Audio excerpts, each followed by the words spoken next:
Good afternoon, guys. How we doing, everyone? So me and Connor were just talking about having a quick chat before the lineups come out about our predictions, and we were saying that basically we'd take a draw, basically. And you were just saying there, Connor, about the first half performances, like what you think we need to see from the team, kind of in the first half. What's your gut telling you, mate? Yeah, I don't know why I've got somewhat of a level of confidence going into the game. It's probably a product of the fact that we've played relatively well the past couple of games and got some results. Just hoping that the first half goes similarly to the first halves we've had against both Spurs and also Sunderland. If we can get that early goal, I think it would be huge. I don't think it's going to be an easy game by any means. I was hoping that with Rosenior coming in at Chelsea, that there might be a bit of, I don't know, a settling in period, but they got a good result during the week. And I think it's going to be a tough day at the office. But if we can keep Bowen and Somerville wide, if Tati and Pablo can work like their socks off like they've been doing, and if Fernandez can keep playing the way he's playing, you never know. We might carve out a few chances, and we might put him under a bit of pressure. What are you thinking, Ben, yourself? It's one of them. It's one of them things where I can see it going well, but I could also see it going really bad. I think my only hope, I mean, for me, like looking at this realistically, this isn't one of the fixtures that I've put in the win category. This is one of them games where I expect to drop points, but I just hope it's about how you lose as well. One, if we lose, like obviously we've got a bit of momentum going at the moment, and I want the secret to staying up will be keeping that momentum and that confidence up. But if we lose, I don't want heads to drop because the team have to remember who we're playing. But the thing is, if we get walloped, like if we get battered today, it's going to take away all of that momentum. It's so that worries me more than the result. That worries me. Yeah, that's the thing. Like, as you said, like we look at the fixtures coming up. We've got Burnley away next week. I think we got United afterwards. Hopefully, not as resurgent as they've been recently. But this definitely wouldn't be in the win column. If we can get anything from today, it's obviously a bonus. But yeah, I completely echo what you're saying. I don't want the wheels to come off because we got beaten away to Chelsea. You know, if we lose, we lose. But yeah, as I said, if we lose 1 or 2-0 or whatever it might be, that we can just next game pick ourselves back up, dust ourselves off, and say, look, we got Burnley, and if it could be 3 wins in 4, I think we would have all taken that a couple of weeks ago. So if we can put that together, I would be delighted. So yeah, today definitely the bonus category, and I think if we did get a draw or who knows, a win, what would that do to the confidence levels? It would be through the roof. The thing is never say never.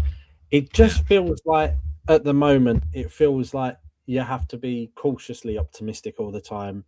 Yeah. I like the idea of being able to, like, I don't like being one of them supporters who are like, oh no, we're gonna get thumped, we're gonna get battered. Yeah.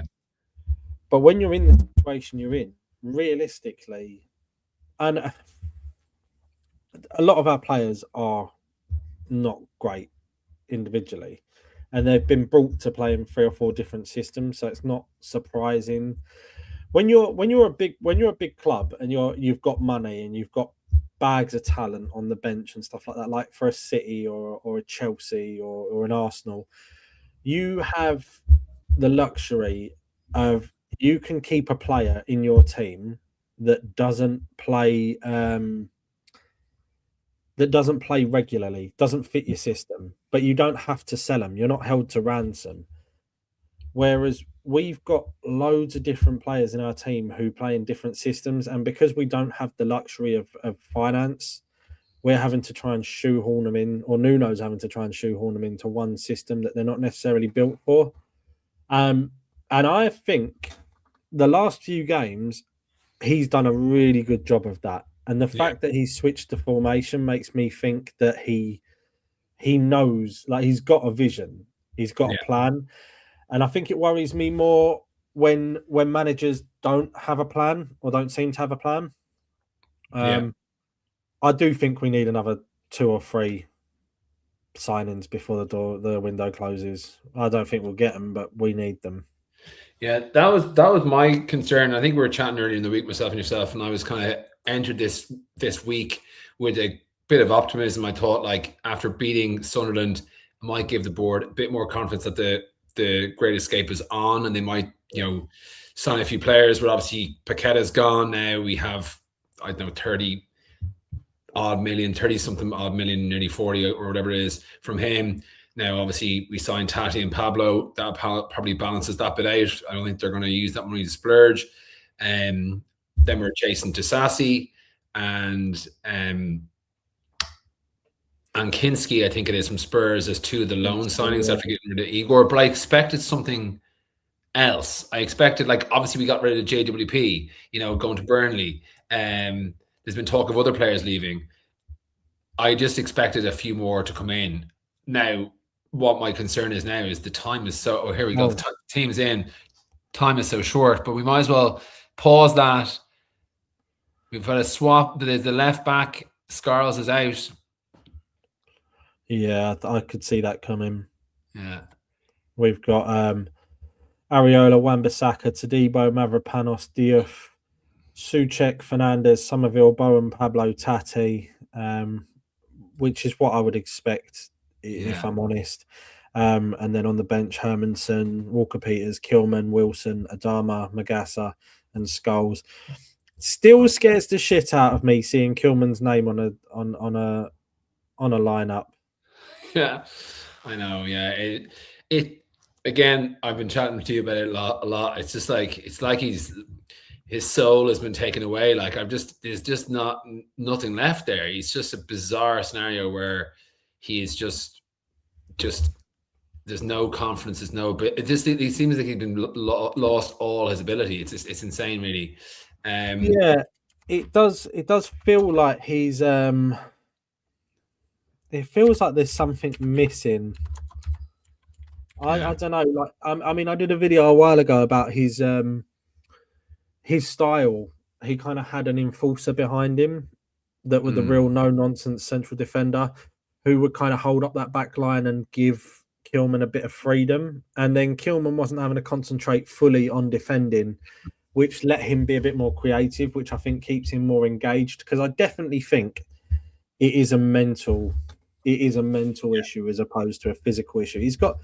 He can play, but he's just not playing well in our system. And I just feel for him. I don't know if he was sold the club. I mean, I think his wages went up quite substantially, so I don't feel sorry for him in that aspect. But I just I don't really understand why we didn't get an enforcer in to play at centre back with him. And we needed someone to sit behind him. He almost needs an experienced, no-nonsense centre back to get his arm around him and say, "Look, calm down, mate. I got this," sort of thing. Don't worry. If you fuck up and you lose the ball, don't worry because I got you, sort of thing. But it's worrying. It is worrying. But I mean, today, another player we linked with. I mean, because I'm really not a fan of. I'm trying to be positive with Disasi, but for me, he would be is he better than Kilman signing? And I don't really want that.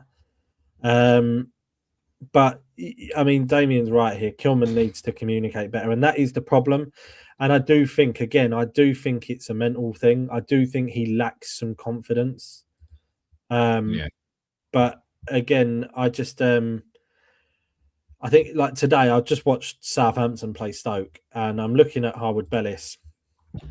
And Harwood-Bellis he looks fantastic. But I think we got the Chelsea team here. I think Russ is going to bring the Chelsea team forward for us. There we go. Sanchez, Gusto, Chalobah, Badashile, Hato, Caicedo, Enzo, Gaetans, Palmer, Garnacho, Delap, 𝗪𝗏𝘀𝗁 James 𝗪𝗏𝗀𝗃. God knows how you even pronounce his name, actually.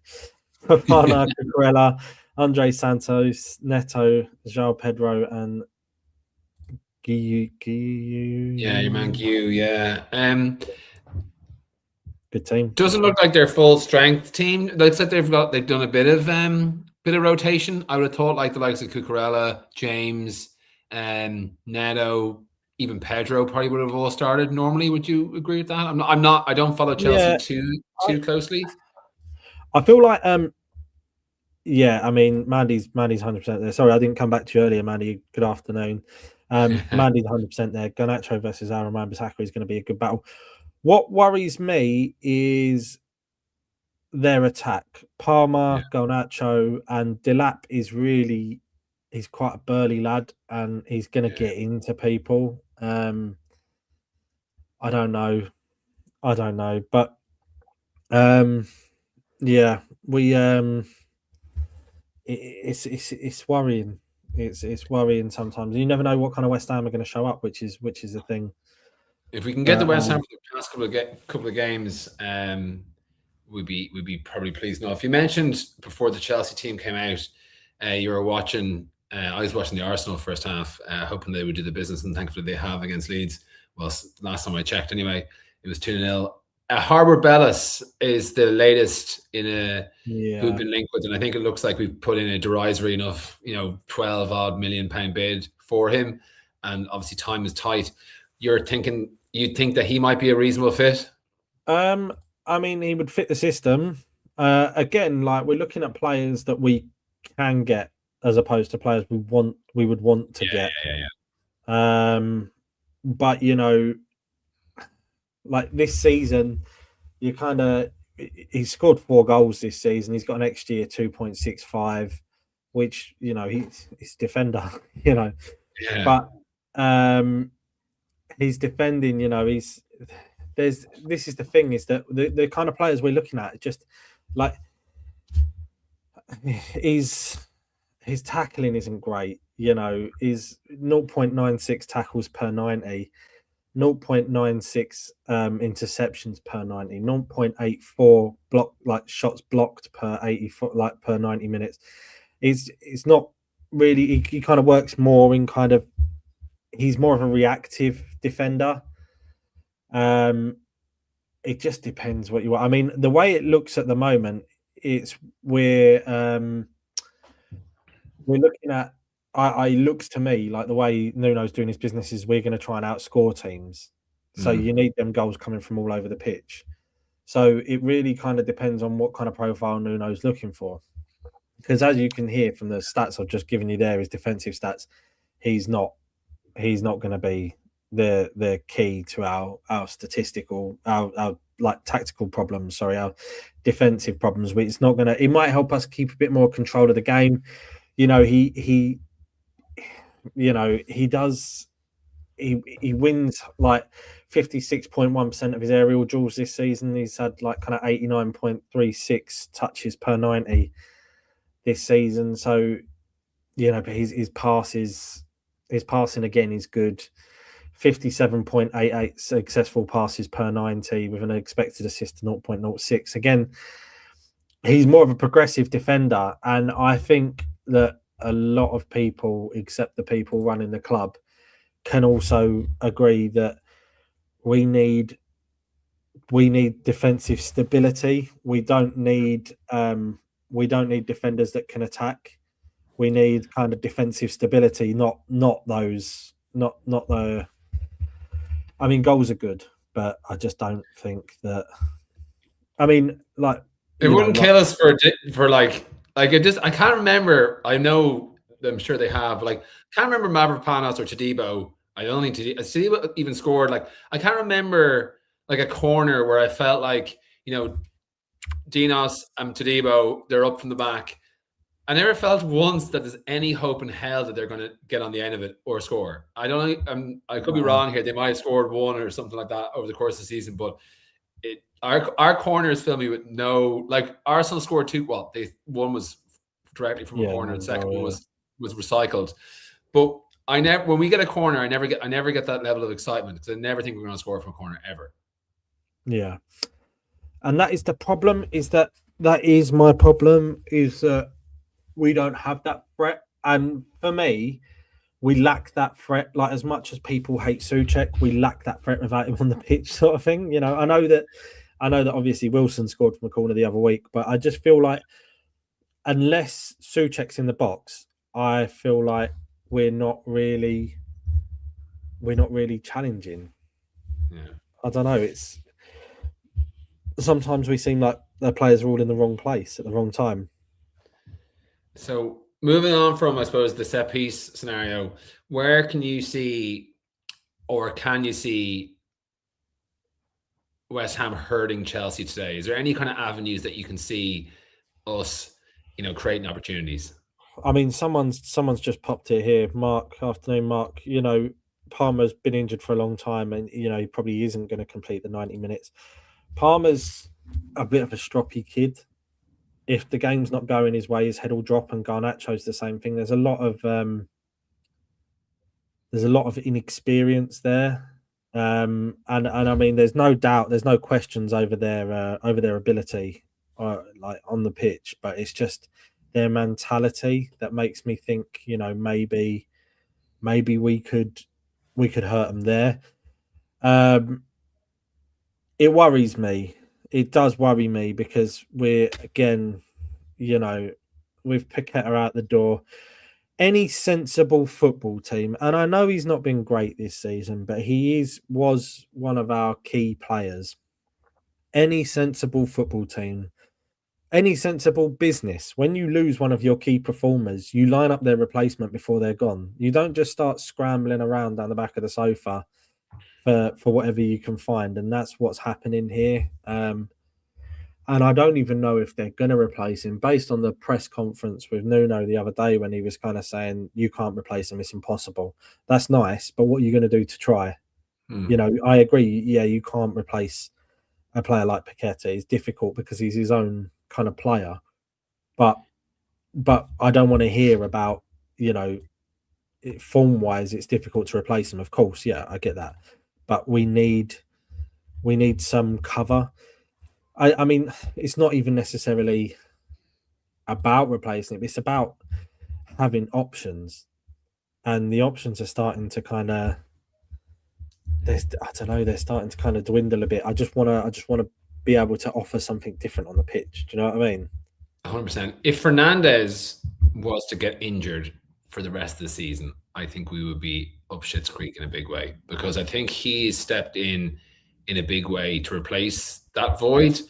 And I think that if he was to be, I know we've got Potts and Magassa who could in theory fit in, and they're obviously out of form. I think it's probably fair to say. And I love Potts. I'm a big fan of Potts, and I think he'll be a huge part of West Ham's future. But I think that Fernandez, if he was to get injured, that would be a huge issue. Obviously, it goes without saying, the likes of Bowen, Somerville in recent performances, he would suggest that he's one that we need to keep a hold of. But we have Adama, who adds a little bit of extra in there. I know our midfield has been decimated, but like JWP was on the bench last week, but was he realistically going to play any minutes? Guido Rodriguez was on the bench again. He's had a few cameos where he's steadied the ship a little bit with a few minutes to go. But getting him off our wage bill, I suppose, to go off to, was it Valencia, probably made sense as well. So we've kind of got rid of some dead wood, but if we can get rid of dead wood, actually bring in players that can actually impact the team, that's what we're going to do. And that's where that's the missing piece, which is a huge piece, obviously. It's just a shame that it looks like, is it Sully just saying, look, we'll give it a whirl, see what can happen over the next couple of months. And if we go up, if we stay up, phenomenal. If we don't, we don't, Arsenal 3-0 up. That was 𝗪𝗪𝗀𝗄, by the way. 𝗪𝗪𝗀𝗄 has scored a goal after everyone was slagging him off. It always happens, doesn't it? Kante also can come in. Yep, I agree. My biggest concern, though, is that that depth, because if we get a couple of injuries, like the thing is that when the transfer window closes on Monday evening, we don't get another couple of players in, all it takes in January is a few injuries and the wheels come off big time. Like real bad. If we leave ourselves too light in certain departments and injuries come in, because again, like, I'm not saying drop players because they're not good enough, or I don't trust Potts, or I don't trust Kante, or I don't trust 𝗪𝗲𝗧. I think they're all great players. But you start getting injuries, especially to like more senior players. If you start getting injuries, then it really does start to worry me, because we are going to end up playing under 21 players, and it's not fair on them at this stage in their career to throw them straight into relegation battles. Yeah, and that's probably part of it, is like bringing players in who would be not only attracting players. That's problem one. We're in a relegation battle. That's problem one. Problem two is, if you did actually attract them, have they got the mentality? Have they got the desire to actually go for it, and actually put the work in? I would be fearful. I know that there's been names thrown about, like Sterling. Let's say, for example, we got Sterling. When times get tough and we're having a bad, let's say bad run of form, or we need to dig deep, I don't think someone like him would be up for the fight, and that's why I've actually been filled with a bit of confidence from both Pablo and Tati, because whatever you'll say about their ability, and I quite like both of them, Pablo included, they're going to throw themselves around and give you 100%. Yeah. And that's what we need right now, is players going out there and just leaving everything out there. And those two are doing that. And I think they're occupying a lot of defenders, which is allowing, and I am using some cheat sheets because I was looking at the Premier League, did an analysis of how Nuno's improved our performances recently. And it is the ability to leave Bowen and Somerville wide when before they were coming in narrow. And I think those two play a huge role. And obviously it's been some tactical switches as well that we've seen in recent times as well, with, Wan-Bissaka coming in tighter and so on. So anyway, it's just, there's a few bright shoots or green shoots that I think I can just about grasp onto to give myself a bit of confidence about, not just today, but the rest of the season. There definitely is, but again, like someone else has highlighted here, Pablo's more of a centre forward. He's more of a he's not. I don't really think he's going to score bags and bags of goals. Right. I think he'll make space, and like I said, I love the work ethic because he chases everything. He's got a lot of energy. He really does go for it, but it's less. He's not going to be a prolific goal scorer. No, it's just not going to be that. Tati might not be either, but I think at the same time, just having them on the pitch might offer, the likes of Bowen and Somerville, Fernandez, maybe he can rocket in a few more from 30 odd yards, that's where I'm coming from. Like, I don't think Pablo is gonna, I know he scored a handful of goals in the Primera, wherever, this Portuguese league. I don't think he's going to do the same here. Tati as well, I think he might get a handful of goals before the end of the season, but I don't think he's going to be 1 and 2 or anything like that. I think what we're looking for is the likes of Bowen, Fernandez, Souček, and Somerville to kind of chip in, as opposed to being one main striker getting the vast majority of our goals.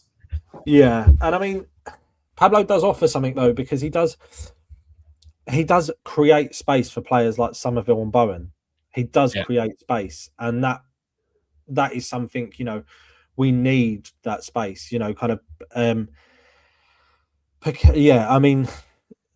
Tati is a finisher. Like, I watch hours of his footage, and he is he's a low bottom corner kind of finisher, but with a player like that, he needs to Maddie's there, she knows he'll come good as well, but while he can finish the plays, he needs to be fed in the right position. And I've said it in the last couple of weeks, if you watch him, I hope that he's in the right position today. If you watch him, right, if you look at someone who doesn't know what they're doing, they get themselves into a position and the ball doesn't get played to them. They throw their arms up in the air and they start screaming and shouting at whoever had the ball. But it's not their fault, they were in the wrong position. With Tati, you can see him. he knows he's in the wrong position. He gets angry with himself. Every time he gets angry with himself when he's caught out of position, because he recognizes the fact he's not in position. And I know that it's not great that he's not in the correct position, but the fact that he knows where he should have been is better than having a player who has no fucking clue where they should be and when they should be there. So that gives me hope. And based on what I've seen, it's not just his finishing, his passing, his off the ball movement, fantastic. I like that too. I think his link up play is excellent, and I think that I think it goes without saying. I just was a little. I think with a lot of fans in the chat, but and I might have been a little bit harsh, but I just didn't see him scoring a whole pile of goals. But if he does, fantastic, and I think he will score a few. I think he'll score more than Pablo, and we obviously have Wilson on the bench, who I'm very glad we kept a hold of. God forbid that something goes out wrong at the 11th there and he goes off to Celtic. And we've obviously got Traoré, who I've been a big proponent of that signing, while lots of people are, I suppose, understandably negative about it. But I think those two off the bench are proper options. When I think a couple of weeks ago we were kind of chatting, kind of saying, how do we change a game? We've got nothing to change a game. We were kind of clutching onto straws last week, saying maybe James Ward-Prowse could be that person. I think it would still be useful to have him on the squad, but I think I'd rather have Adama to come in. And we obviously have Wilson, but yeah, that's the thing. I'm completely with Damien on this one as well. We lack an Antonio, just a big, strong bastard of a player who's gonna smash his way through. You know what I mean? And look, I always thought, right, that Antonio, he just kind of lacked something, and so does Traoré. They're not complete players, Antonio, I think he came in as a fullback for us, so he always kind of lacked something, but it wasn't work rate, it wasn't strength, it wasn't pace, and it wasn't his positioning. He was always in the right place at the right time. He put his head on the line, and he would score them goals. He was just confident. He was confident, and I think that our team know how to play with an Antonio style attacker. And what's more, I've been getting so much shit on Twitter this week from Fulham fans who are like saying, "Oh, you lot are idiots. You've been done. You've been tapped up." I don't think we've been tapped up. We paid £1 million. We paid £1 million, they're not gonna get £1 million barely buys you, anything these days. Buys you nothing. So £1 million with maybe 2 million. Like, no matter how sophisticated and how evolved the Premier League has gotten in the past 20 plus years, pace and strength still answer a lot of questions. If you are lightning fast, super strong, like Antonio, who is not a technical player really, but we signed Haller, Scamacca, countless strikers who are more technical, they probably didn't fit the system, but they were better players, statistically, I'm sure, as well. And Antonio, every single time, every single season, without fail, retained his place after maybe losing it at the start of the year. And I'm hoping that Adama can have a similar effect when he comes through, comes on, should I say, that he can just, bundle his way through, slide past a few lads with his baby oil arms and, cause chaos. I don't think, the thing is, we know his end product is pretty poor, but if he rifles the ball at the goal, deflects off Taddy, Pablo's arse, comes off the keeper, Bowen sweeps it home, that's the kind of thing that we could really hope for, and I think it's realistic. I don't think it's pie in the sky stuff. Yeah, it's something. I can't remember who we used to have. I'm trying to think of the player's name. But we used to have a player who had so much technical ability but no pace. Yeah. At the same time as we had Antonio, and I remember saying to my mate, if we could just put the two of them into one player, we'd be absolutely laughing. But I think that's the thing, and that was the thing that at the start of the season. For us, if you don't have any dynamism and pace in the midfield, or anywhere in the pitch for that matter, but that's one area that we really lack legs in the midfield. If you lack legs, be it an engine, be it speed, you're really going to get found out pretty quickly in the Premier League, unless you can have one of these players, maybe if you're an elite team where you can have, I don't know, Caicedo or somebody doing the job, or Kante, not our Kante, but the French Kante doing the job of two men, and you can have that luxury player who can pick those passes. But if you don't have a backup to someone like that, they can be bypassed so easily. It's untrue. So that's where I think we need it's one of them things. I mean I absolutely understand this one as well. I do understand, is similar profile, very mobile, great player. Looking at this season, he's like 0.48 goals per 90, 3.59 average shots per 90, which is great because it means he's getting in there, because you can't win the lottery unless you buy a ticket. 1.2 headed goals per 90. He does fit the bill, and he does 6.94 touches per 90 in the opposition's box, so he does fit the profile. The problem is we need our board to actually have some kind of common sense to be able to look at these players. And a lot of the times when I talk about transfers, I can see happening, it's transfers I would like Promise. There was all talk about Promise a few weeks ago or a few months ago, wasn't there? I really wanted Promise. I really want him. I really want Promise. Did he go anywhere in the end? I'd actually sacrifice one of my bollocks if we would sign Promise. But he's as far as I know, he's not gone anywhere. But the problem is if you say to me, who should we sign? I'll say Promise. There's no question for me. But if I look at it realistically and say, who are we going to sign? The club just ain't going to sign him. I don't think we're going to sign a striker or a forward player for that matter. That's my. I think we're going to get maybe 𝗪𝗪𝗧𝗖, who hasn't played in how that. Oh, I think we've lost him there. It's for me, it's one of them things where when I talk about players, and please guys, don't think that I'm trying to sell you shit players and that my opinions on them is shit. I'm trying to look at the positives of each player, because you have to think that some players are being played out of position and stuff like that. I will do one for you, mate.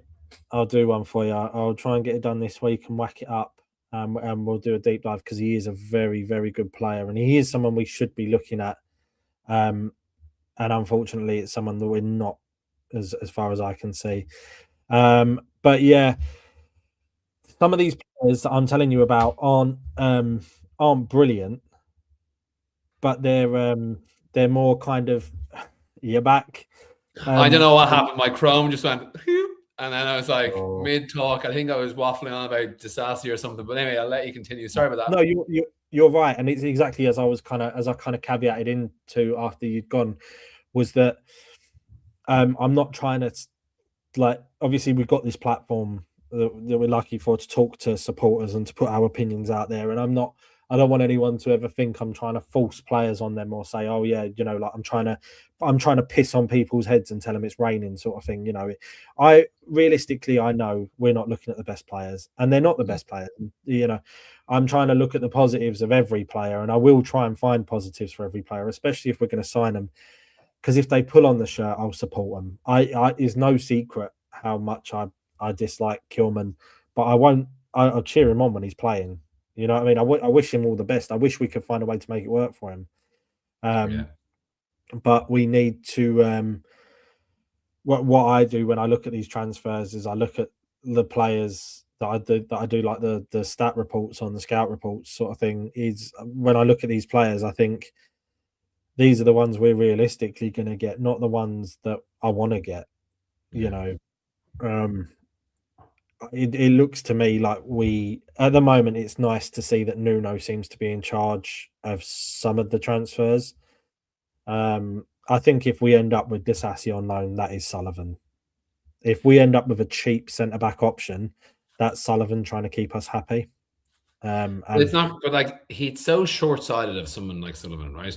He wants to like keep us happy or placate the fans.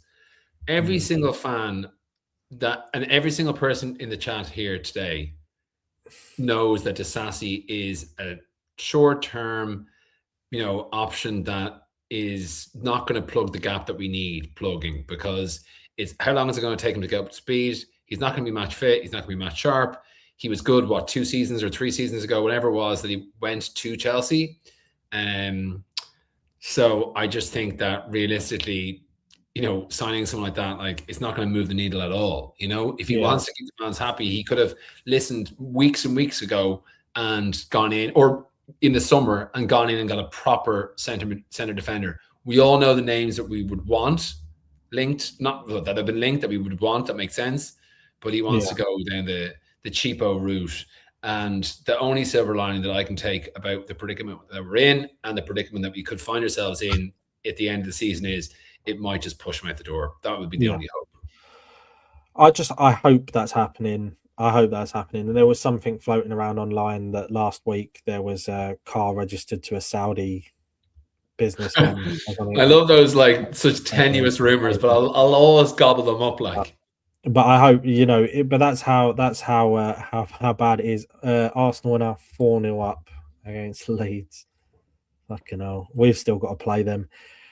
That scares the fuck out of me. By the way, we're gonna lose. We're gonna get hockeyed by Arsenal. Like I don't know.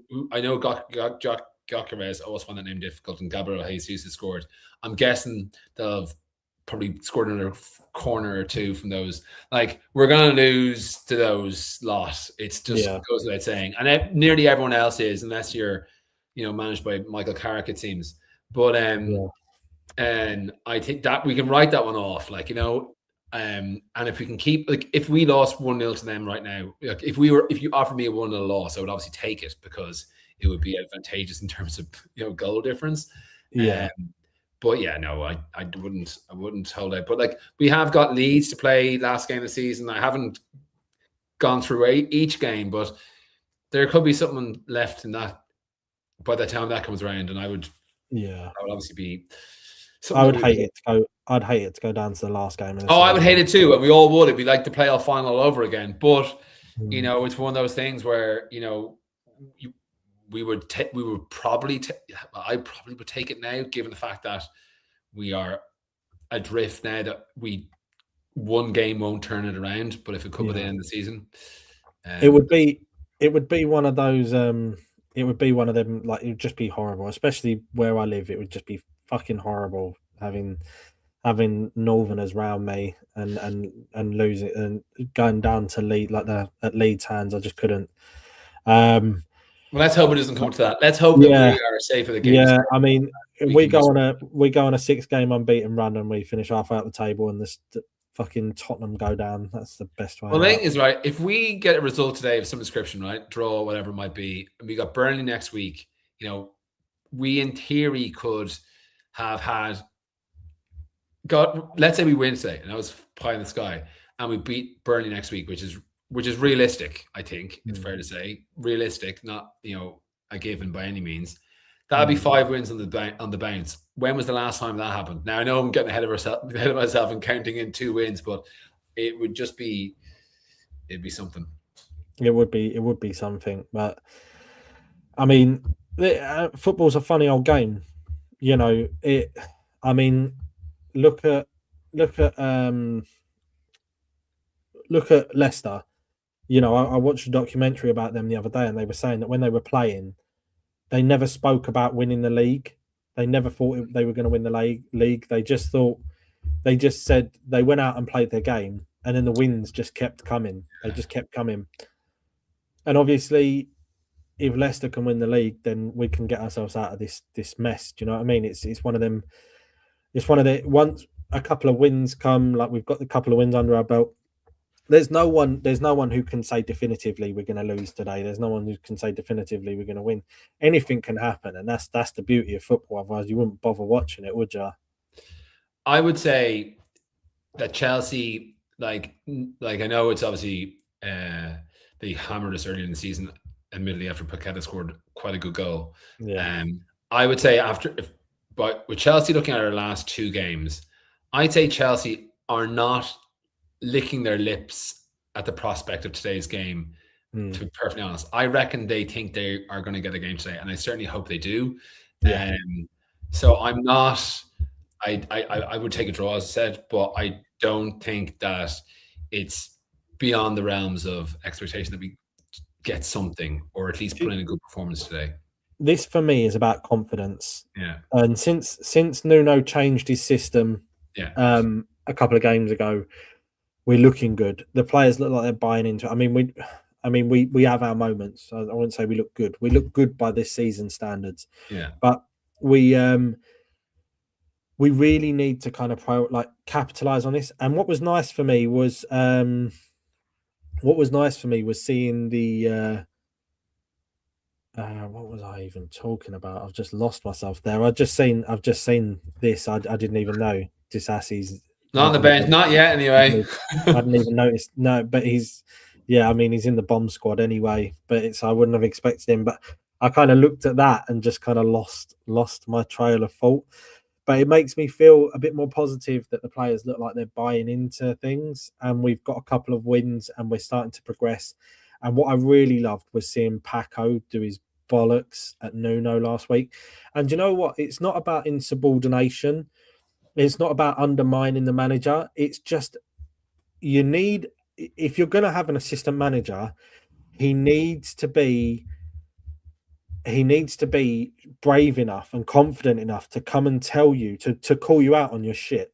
Because what's the point in having an assistant that's going to sit there and watch you tie your own noose? Yeah, no, absolutely. And I think Paco, he certainly looks like an intimidating guy. Like, I think if he did have a dispute or had a difference of opinion with Nuno, I think it's clear that he's going to make himself heard, you know? Yeah. And that is the thing as well, was like, as a supporter, I always get so fucked off when I see things. Sometimes I think maybe I've got some kind of mental condition where I look at people and think you're an idiot, like, because and maybe I think I'm a genius or something. Maybe I'm just some fucking ultra narcissistic creature. But I look at some football managers like Moyes when he was in charge of West Ham, and I look at him and think, fuck me, what are you doing? What are you doing? Like, why have you not changed the game? Why have you not made a move? And sometimes I see, like, when I saw Nuno telling 𝗪𝗲𝗀𝗃 to warm up the other day, I was like, what the fuck are you doing? We're going to go ultra defensive. We're 3-0 up. Set down a statement. Go all out. Score another 3 goals. Bring Kante on. Get some of these lads a bit of positive experience. Put them in a good position. Build some confidence. And then he starts telling 𝗪𝗲𝗀𝗃 to warm up. And then when Paco does his bollocks, I sit there and I think, fucking hell, it's not just me. It's not just everyone in the stadium is seeing this, except the manager. Maybe there's tunnel vision when you're on the touchline. But when Paco come out and he was just telling him, this isn't the right time for that sub. This isn't the right time. And he didn't say after the game, oh yeah, he's a fucking idiot. He just kind of said, sometimes that's what we're there for. We're there to make each other better. And that's exactly what he's there to do. And I rate that. I rate that big time from him, to have the bottle to stand up to him and say, you're doing something fucking stupid here, mate. Yeah. And hopefully he can keep doing that, because I don't doubt that Kilman's going to come on plenty more times in the rest of the season at some point, whether it is shoring it up or just some sort of bizarre substitution, or God forbid the likes of Mavropanos or Todibo get injured. But I do think Kilman will come on again. But what I do hope Paco can have the influence on Nuno is that in games where, and again, hopefully we'll have plenty more of them, where we are leading at halftime. I keep going back to that Bournemouth game, 2-0 up, we could have killed it off, and then a few weird substitutions after 50 odd minutes, and we sat deep for the whole half, and we were lucky to not lose. We drew it, obviously, but we were lucky not to lose that game 5-6-2 maybe on the balance of play in that second half. So hopefully Nuno can have that effect Paco can have that effect on Nuno, where he can actually, sanity check him a little bit and be like, hey, buddy, this is not where we're going to, eke out results. And it's been in the chat since I've been, chatting on this channel. We don't have a defense that we can rely upon to grind out a game. Yeah, we are not a team like, you know, Arsenal or whoever who can get their nose in front and then just, you know, close the game out. We're not Chelsea a couple of years ago. We're not Arsenal under Gregory, or not Gregory. But anyway, you know, we're not we're not a team that can rely on our defense. Is what I'm trying to say. Yeah, by doing that, just is automatically opening yourself up to just getting pressure, and then they score, which is happening. And this is right here. I like Nuno's personality, and I think Nuno's personality is good for the team. I think he's good for the players. I think he's good for self-belief. You know, like I read before, you know, about Harry Redknapp used to make players feel like they could run through walls. That's so important to have that kind of mentality. And, you know, he has looked isolated this season. And I did feel for him when he come in without his team, and he picked up what he could from the back room. The fact that he's got an assistant manager in now shows that it wasn't working, but he was on his own trying to implement change across a group of players brought for 3 different managers. You know, he's one man trying to spread his kind of tactical vision. It's very difficult to manage all the personalities, and there'll be players who don't want to. Everton have just equalised, by the way. I saw that, yeah. Beto finally got himself a goal after going into long. Yeah, it's crazy. It's absolutely crazy. But I just feel like Paco's there now, not to kind of hold himself to account. It's the same as when you buy a good number 2 goalkeeper. You don't buy them because you want to start a punch up. You buy them because they make each other better. If you surround yourself with shit, then you won't try harder. Yeah. And I kind of feel like Paco is going to help him hold himself to account. Just that whisper in his ear to just say, listen, mate, you're about to make a really stupid decision. You know, the amount of nights out I've had where I could have done with someone in my ear saying you're about to make. When 2017, I was fucking sailing on a bin down a hill and completely snapped my fucking leg in half. Oh Jesus! I've had a few messy nights out, but I can safely say I've never been riding a bin and broke my leg. But it's just I could have done with a Paco in my ear to go, listen, mate, don't get on that bin. It's like the thing on your shoulder, you know, the one shoulder saying, bring Qillman on, like, you know, the devil on your shoulder. And then Paco could be the angel saying, don't be an idiot. Qillman needs to stay on the bench. I know it's because we're short in the squad, but like when Nuno came in, he bombed out JWP straight away. Bombed him out. You're not good enough. Yeah. Where does he? Is it just that we're lacking another centre half that he that he didn't bin him off too? I don't know what your thoughts on 𝗪𝗪𝗀 would be, but 𝗪𝗪𝗀 would surely be ahead of Qillman, surely on the bench. I don't know. Yeah, but Potter, and I can't stress enough. Like I've said it before.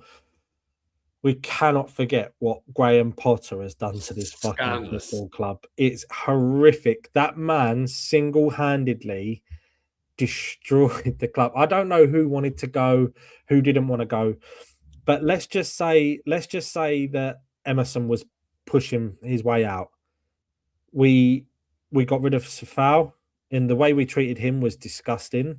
Horrendous. Honestly, we knew players were going to the African Cup of Nations. Like, I know he's older, but keep him in the squad. You're talking about making players better. Like, you know, Scarles is a young guy, you know, like having a veteran wing, you know, like him around would help him. Like, you know, Emerson also. Like, I just think that, yeah, anyway, I'm fuming with that one, to be honest. Yeah. And that is the problem though, is even if, like, because I can see here, you know, yeah, we've got you know, I can see a few people here, you know, saying they were rats.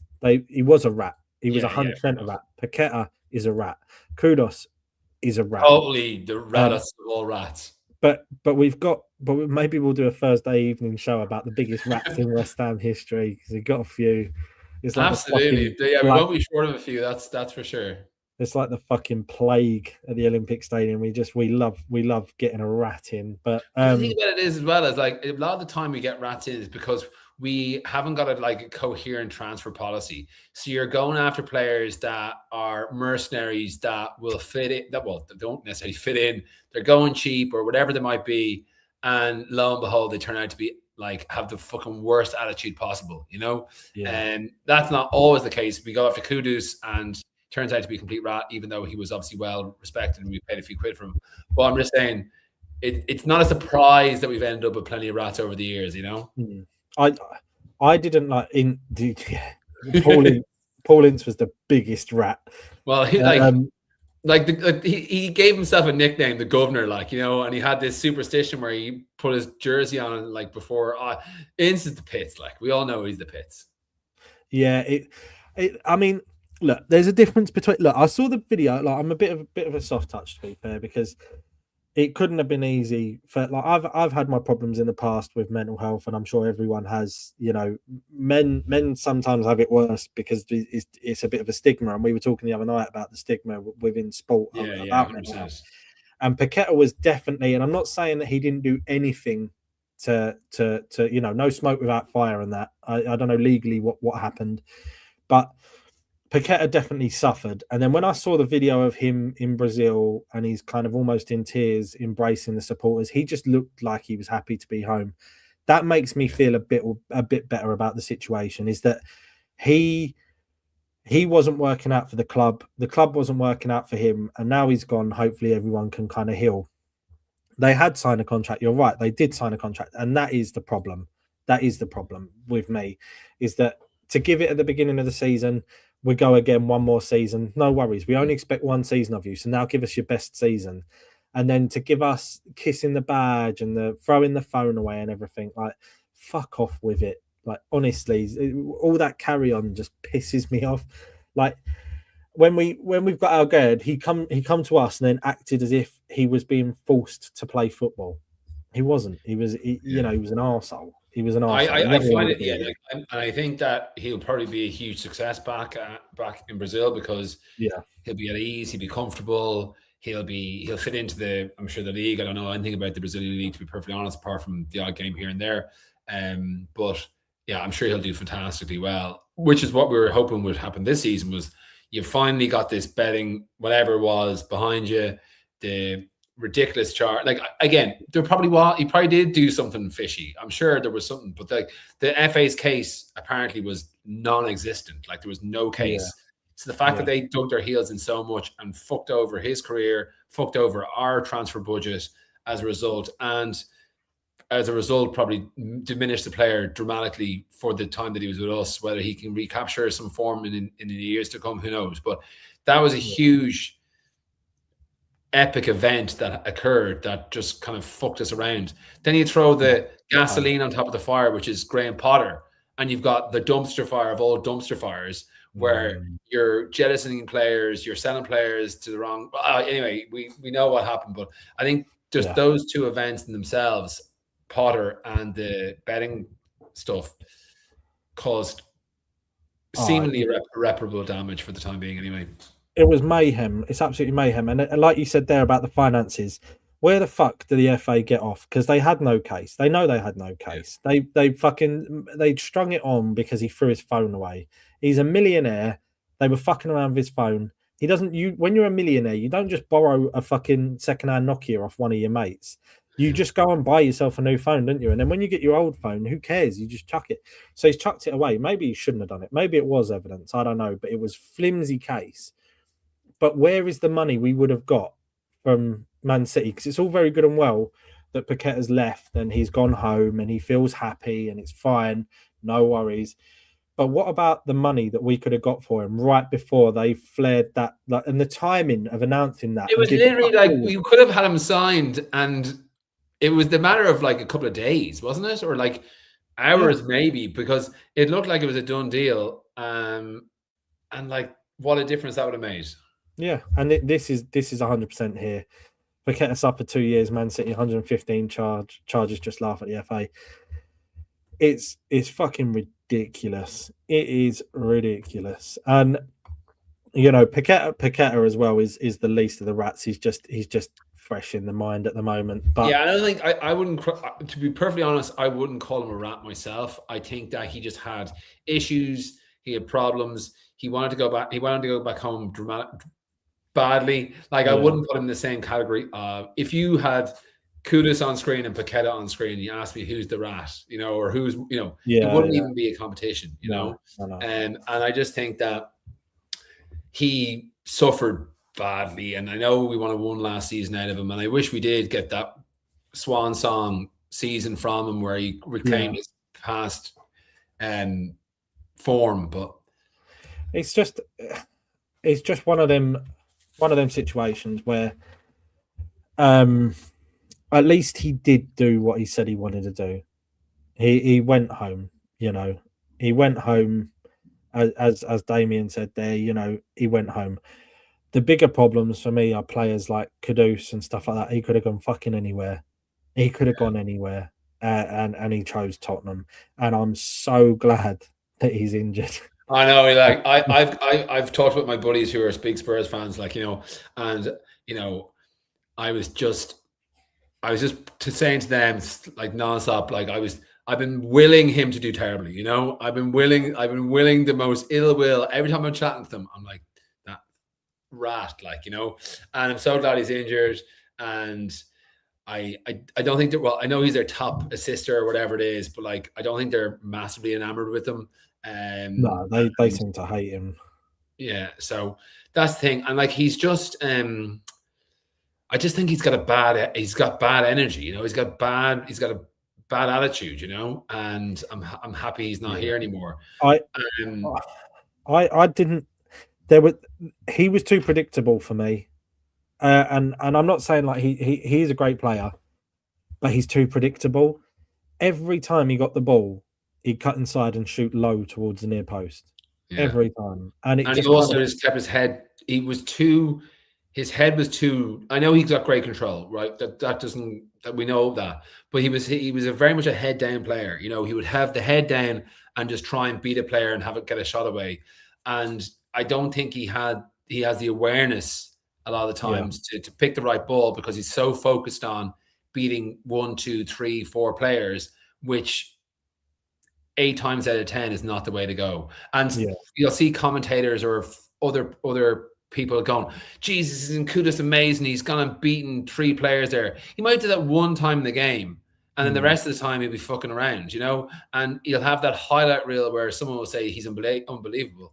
But when you boil it down to a 90-minute performance, more often than not, they weren't there. Aside from there was a period of time in the first season with us that he did score a few goals and looked pretty handy, but you know. Yeah, he just, I mean, I don't think we got as much as we could have got from him from Tottenham, and I think that pisses me off just a bit more as well. And that was the thing, we were like, we're going to pay, it's 65 or nothing, you know, and we keep more at 65 million, and then, you know. But that's typical Sullivan. He's the worst businessman. He's the worst businessman. He, you know, when he's trying to buy a player, he goes, "How much do you want?" They go, 15 million. He goes, "All right, I'll give you 25 quid."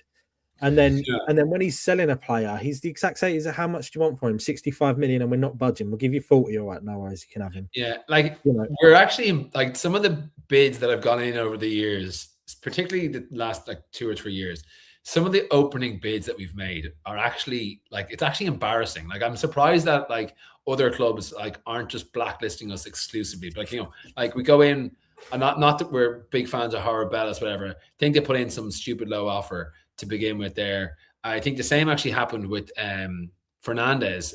So that's 2 Southampton examples. But like all the offers that we put in for these players, and then he comes, I tried. You know, you offer 2 million for a guy who's, you know, they bought last year for 20 million and he scored 10 goals. You know, whatever it is, it's in business. Yeah. It's just embarrassing, is what I'm trying to say. It is embarrassing, and it's just the way we conduct ourselves on and off the pitch. It's just ridiculous. It's honestly, like, if you're no good at negotiating, like, how do you even get into the position that Sullivan's got himself into? Because it can't just be that he just chooses football to be his one kind of his business where he's completely fucking inept. Like, there's got to be other, like, he must have some crazy good advisors behind him, some good negotiators.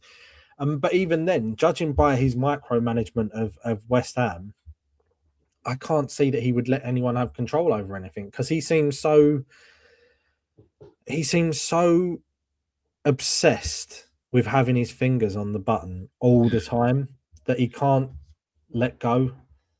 It's almost surprising that we're still in the Prem at this stage, to be perfectly honest, given he's been, managing, like all our negotiations, player recruitment, and all the rest for so long. Like, it's surprising that we're not in worse position with him, to be honest.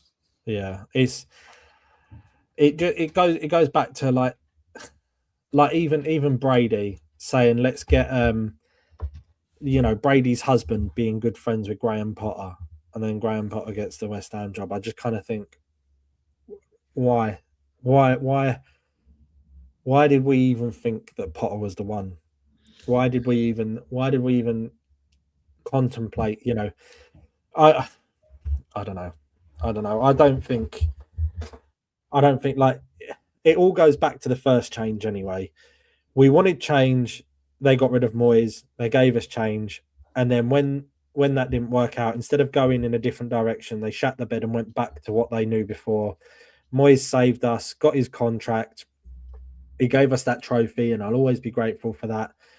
But when the supporters were complaining about Moyes, it was because we wanted to be a bit more progressive. We wanted to take a step up.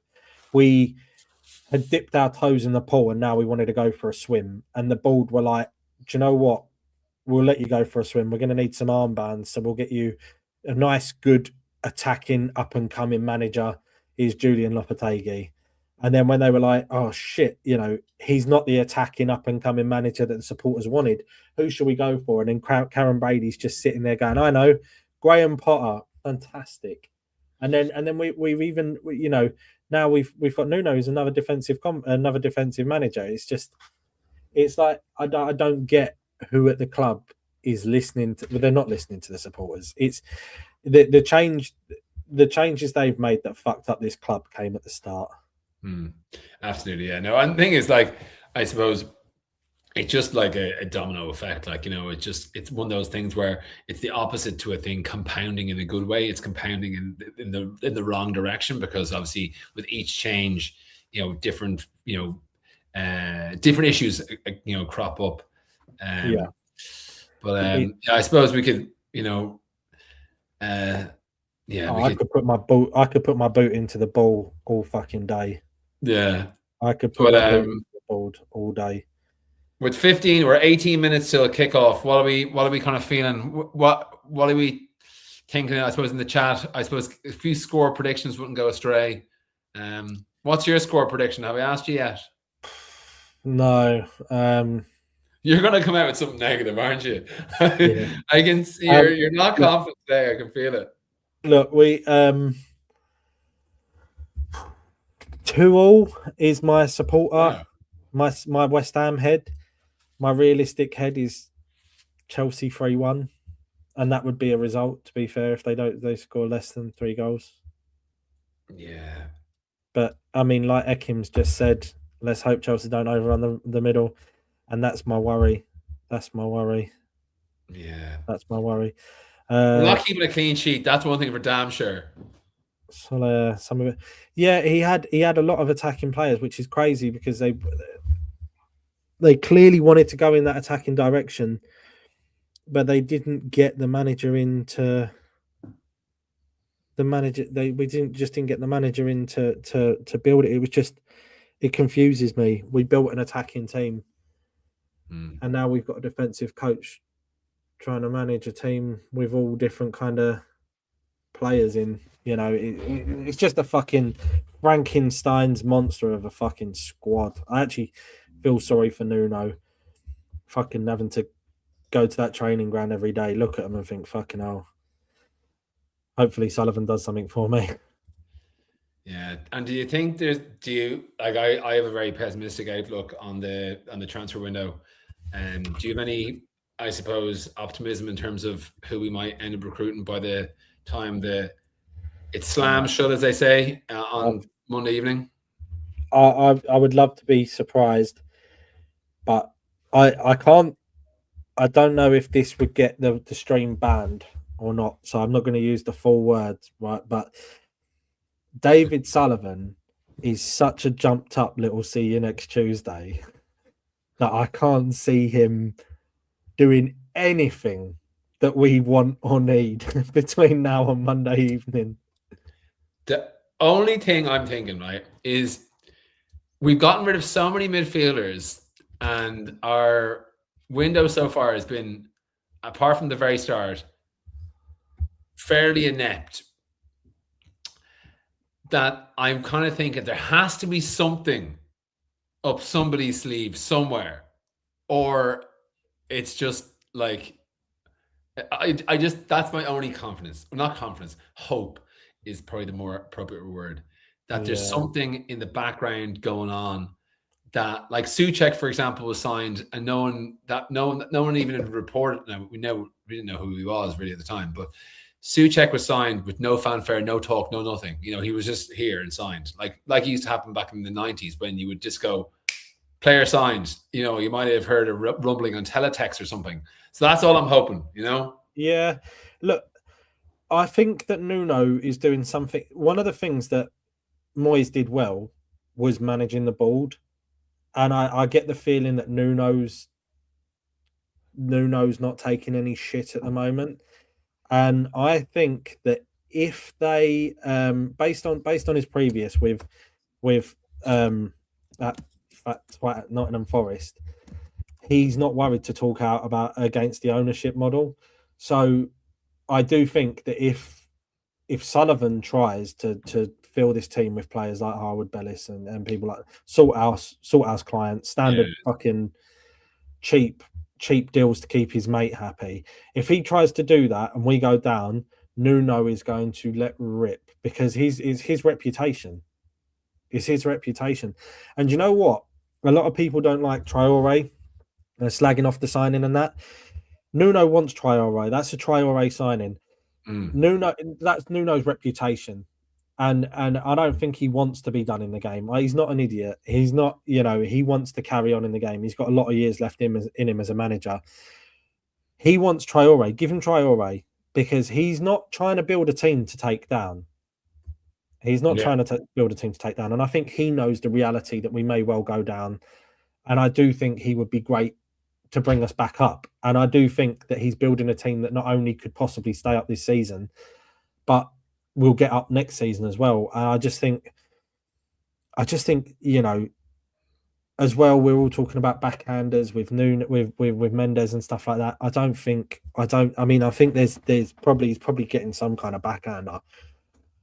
But I think this is Nuno's reputation, and he's not at West Ham because he's linked with Arsenal and Chelsea and Man United, Man City, is he? He's at West Ham scrapping a relegation battle because he's rebuilding his reputation.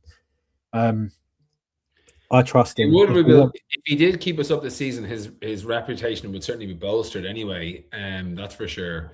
I just hope he can turn around the ship with the limited resources that we have, Yeah, it's one of them things. He's definitely making mistakes. I won't take that away from him, but he's we need to be attacking the whole game. I think I said to you the other week, West Ham look good when we're attacking, and we look shit when we're defending. 100%. So absolutely. Why are we sitting back? Don't protect the clean sheet, because it's not going to happen. And when you look at the games, a lot of times, like the games we've lost this season, a lot of the times we'll actually have started relatively brightly. We'll have a few opening forays into the opposition box. Might have a chance or two, and then before you blink of an eye, your back's to the wall. You've conceded a couple of goals. And that's what I'm hoping we can change a little bit. Is be a little bit more clinical in front of goal, score a couple of goals, and, as you say, outscore the opposition. Win 2-1 rather than win 1-0. We're going to realistically have to score plenty of goals to stay up, because we're going to concede plenty of goals, And that is exactly it as well, is that we need to be, we can't defend for shit, so we've got to outscore the other team. And I'd love to see it. And I think most West Ham fans, let me know, obviously no team can attack for 90 minutes. We're not talking about going out there and just fucking going gung-ho for 90 minutes, obviously. But if we go down and we lose, like I'd sooner lose 3-2 than 3-0. Just go for it. Just don't don't be pitching up and out. And if you are going to kind of try and defend the lead, then just sit a bit higher, where if you win possession, you can do something with it. You can recycle possession. A lot of the time when we lose possession in defence, it is in very dangerous positions. Very, very dangerous positions. Yeah, well, I think we've got probably our best team we could possibly have on the pitch today. It's probably our strongest 11, would you say? I'd say so. I'd say so. I'm happy. What's your prediction for the game? I'm going to try and be as optimistic. I'm going to say draw, 1-1 draw. I think we will score. I think they will score. I think there's a likelihood that they will score more goals than we will, but I would love to get a 1-1 draw. So that's what I'm going to stick with. I think we've got some weapons that can hurt them. I think if Somerville plays to anywhere near the previous weeks, obviously Bowen's also a threat. Fernandez has been fantastic the last couple of weeks, best player on the pitch. Pablo and Taddy. Pablo can throw himself around. Taddy can hopefully link up with the two wide men, get himself, hopefully a few opportunities, sling his head on a few balls, whatever it might be. Souček is going to be Souček, work his socks off as well. You never know. Could be dangerous from a set piece. Wan-Bissaka and Diouf going defensively scares me a little bit, to be perfectly honest. I think he's fantastic going forward. His defensive ability does give me the heebie-jeebies, as does, of course, Todibo and Mavropanos. But if we can have I'm spending more time talking about the attacking five, or the attacking six, the back four. But yeah, if they can just have a decent performance, and we might squeeze a draw. You never know. Yeah, I mean, there is that worry as well. I'm seeing a few people speaking about Diouf in the comments, and there is a worry for me over his defensive part of his game. And I've been looking at it. He does offer a lot in attack, and like I said to you about Nuno, it's it depends what kind of profile player he wants. Does he want an attacking? Is he just looking to score goals? Because I mean, I don't understand why we sit back if that's the case. But like in terms of defense, we're talking about another reactive defender there. 0.06 tackles per 90. 1.34 tackles per 90. 1.02 interceptions per 90. 3.45 recoveries per 90. It doesn't absolutely scream at you. I mean, there are some. He's dribbled past less than once per 90 minutes. 0.45 times per 90 he's dribbled past. So he is. There is some redeeming qualities to a defensive game. His clearances 4.60 per 90, but I just think we need to see a bit more from him. His passing is really good. He's got a high expected assists, and he's got the highest accuracy for long balls, 1.66 per 90 in our starting 11. But which will help because all of our attacks seem to come aerially. But we do want to start seeing we do want to start seeing some of them crosses and big passes, the through balls that we've seen him playing in other games. We do need to start seeing them kind of pay off. And now with two big blokes in the box, well, I want to see it happen. I want to see more going in. Yeah, and I think the two big boys in the box as well, like they can probably throw themselves around a bit and cause a bit of, cause those second balls to maybe drop to, who knows, Souček, coming in at the last minute or something like that. So with a bit of luck, that can happen. But yeah, it's. I mean, this is how do you feel about Skulls being dropped for today? I think it's harsh, but I think it's harsh too. Like I can see where you're coming from, or like where Nuno is coming from. Like Diouf is a much more attacking option. He's got a lethal, cross. He's just won the AFCONs. His confidence is going to be high. I'm not sure what all the soother holding was about, or the soother in his mouth. I'm not sure what that was all about, but he won the AFCONs. He's obviously, his confidence will be high. I just think that, Skarls had the shirt. We know what happened against Fulham, but has bounced back brilliantly, which is great for the future for him, because he could have really, it could have been a real rough few games for him after that. And I'm glad that Nuno kept him in the firing line and he actually did stand up and perform.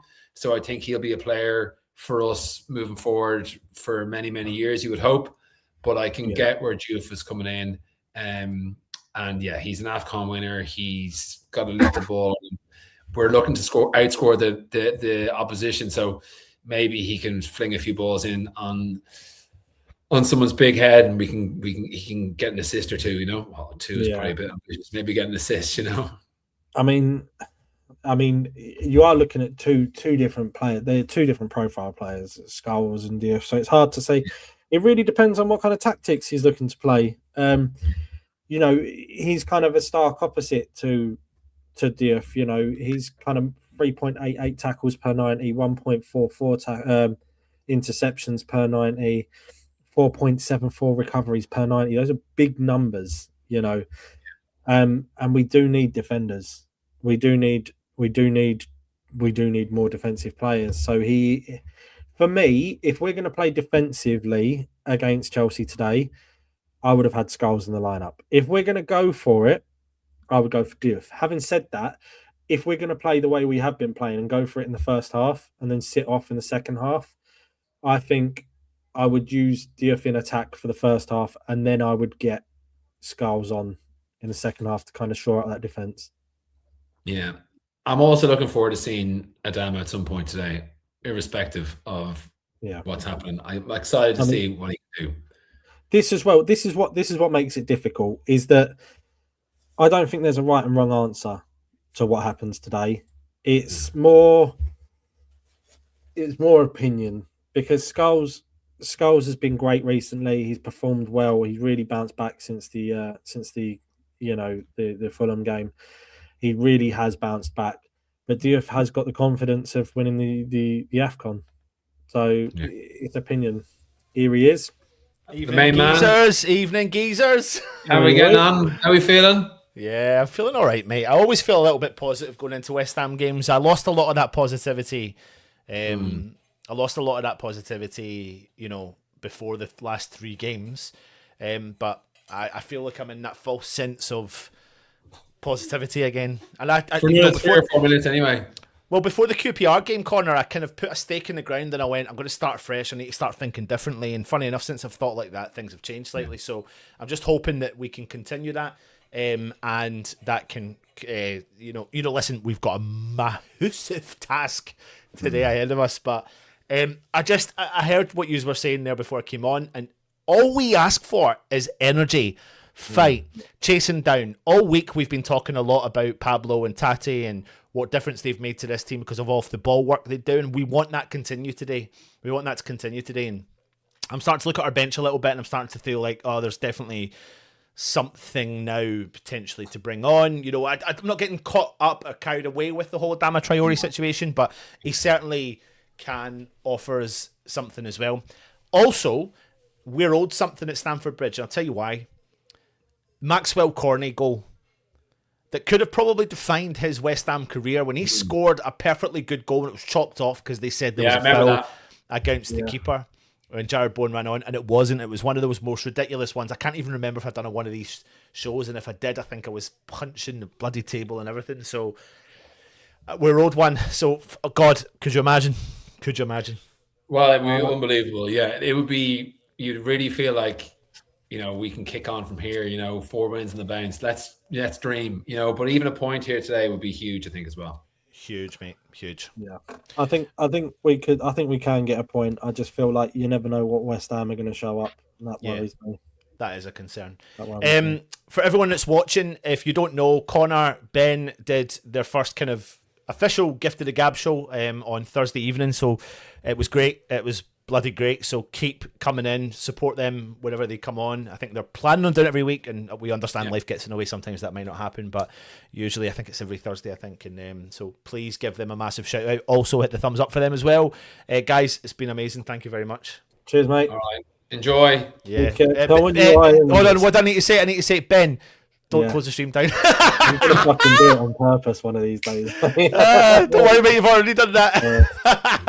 See you later, ladies. Go. All right. Cheers. Right, everyone, welcome back to the West Ham Network. Teams are coming out, and I will be giving you the running commentary of the game as per usual. If you are joining us on YouTube, please hit the thumbs up. If you are joining us on Facebook, I believe you hit the... What did I do here? How did I do this again? 2 seconds, everyone. That's not what I want. That's not what I want. That's it there. Hit the thumbs up, leave a comment, all that sort of stuff. If you're watching on Facebook, hit the thumbs up as well. If you're watching on X, I don't know what you do there. And if you are watching on TikTok, follow us, subscribe to us, and like it. Like it by tapping the screen. Tap it! Go! Boom, boom, boom, boom, boom, boom, boom, boom. Tap, tap, tap, tap, tap, tap, tap. I'll be bringing you the running commentary of the game. So I'll try and jump in and out of the comments as much as I can, but I want to enjoy the experience of watching the game. So I'm just going to explain it to you. If I keep looking at the comments, people might be ahead of me, and that kind of ruins my experience of watching the game. So I'm trying to do it as live and as raw as I possibly can, as if I was there, and no one can predict the future. So there will be a slight delay on my stream. So I'm just trying to see if I can get something else up. Results, of course, went for us today. Well, one result in particular. So let's get this up and running. So we're on. We are running. We are up and running. Right. So let me just get this here. Play. And Chelsea do have the ball, playing it back through their keeper Sanchez. There we are. There we are. 36 seconds in. 36 seconds in. Chelsea just drop in deep. Pablo, oh, he's done well to win that ball back for us deep in the Chelsea half. Well done, Pablo. Pablo drives, plays the ball forward for Tati. Shit! What's he doing? Shit! Oh, I tell you what, I thought he was going to hit that first time. 1 minute in, and Pablo absolutely wins the ball back for West Ham in the middle of the park. I don't know, is Tati holding his shin there? Great work and energy from Pablo in the middle of the park there. He drives at Chelsea defence. Great run from Tati. I think Tati should have hit that first time. Too many touches in the 18-yard box. And I think he maybe should have played that ball to 𝗪𝗲𝗡, so his decision-making wasn't great there. But you can see Pablo on his toes. He's chasing that ball down. West Ham playing a bit of a high press here. Oh, yeah, that's decent. Holding Chelsea back in their own half, deep in their own half. Chelsea just holding on to the ball. Enzo's dropped in, collected it for them, deep in their own half as they've sprayed the ball out to the right-hand side. My name is... Oh, West Ham have recycled the ball. Diouf. Oh, he gives it straight to the Chelsea team. Garnacho. Enzo holds on to it. Sprays the ball wide right. Chelsea still have the ball. Back flip over. Tadebo's there. Missteps it. Cole Palmer tries to get in front of him, but can't. And Tadebo's had to hit the ball clear. It's gone out for a Chelsea throw-in. My name is Ludo McCloskey. I come from near Moscow. I play in goal for West Ham. West Ham. When I walk down the street, everyone that I meet says, "Oi, big boy, what's your name?" Chelsea, good win back from Tadebo, but Chelsea do have the ball with Casino. Ball's out on the right-hand side. On the edge of the 18, crosses the ball in. Header to the lap. Cleared from Wan-Bissaka. Back post with Garnacho. It's into Enzo. Wan-Bissaka clears. Pablo's there. He clicks for West Ham. He's under a lot of pressure. He's not fouled. He's going to try and win the ball back. No, but Chelsea come through. Brilliant from Fernandes. Gets a touch on the ball, but Chelsea come forward down the right-hand side. Oh, he's done Diouf there. Cole Palmer crosses it in low. Tadebo's done really well to recycle. Clears the ball for West Ham. Decent start. As a neutral watching the game, decent start.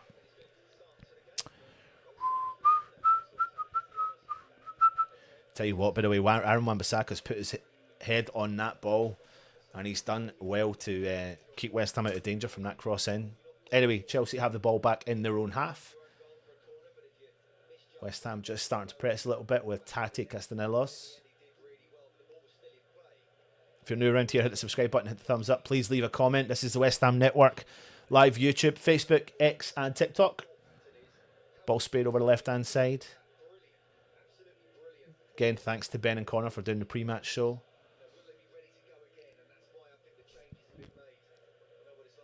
Ball sprayed over left-hand side. Chelsea have it just over in the West Ham half. Enzo drives. Sees the run from Delap. 𝗪𝗲𝘀𝗪𝗲𝗀𝗧 𝗪𝗧𝗧. He does well. Shadows the ball out. Bang. West Ham goal kick. Hi, Indy. Hope you're well. Harry Maguire's joined the stream. Oh, that's funny. That is funny.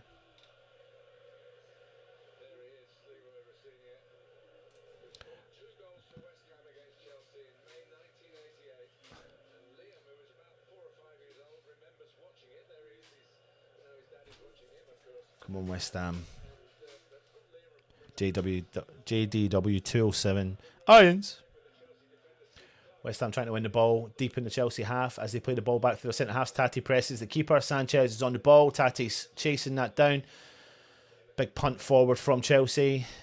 Diouf uses his strength. I always think Diouf is a small player, but he's far from that. Obviously, if anyone doesn't know, 𝗪𝗲𝗀𝗀𝗃, the Chelsea manager's dad, Leroy 𝗪𝗀𝗀𝗀, played for West Ham. Oh. Shush. Sanchez has got the ball for Chelsea. 5 minutes in. Plays the ball through for Caicedo. Ball out left-hand side to Enzo. He drives forward for Chelsea. Got time on it. He plays the ball over to Garnacho. Ball back in for Enzo. Tries the 1-2 with Garnacho. He goes early. Crosses it in. Clears from Souček. Ball's going to feed out for a Chelsea corner. My name is 𝗪𝗲𝗀𝗀𝗀𝗀. I come from near Moscow, playing goal for West Ham. West Ham. When I walk down the street, everyone that I meet said, "Oi, big boy, what's your name?" Corner to Chelsea, by the way, if you're wondering. Come on, you Irons. Irons. Cleared from Konstantinos Mavropanos, but Chelsea recycled the ball. Ball flicked in, back post, goes out wide. West Ham goal kick. West Ham goal kick. West Ham goal kick.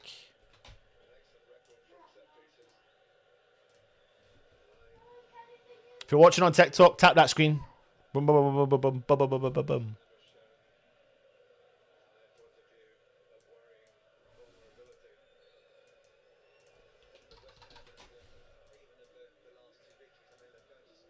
I can hear the West Ham fans loud and proud.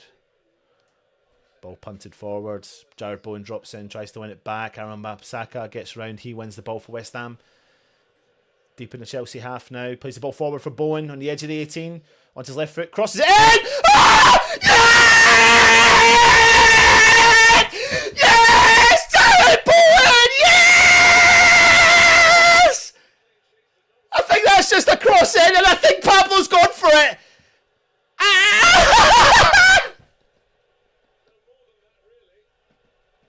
Yes! Jarrod Bowen!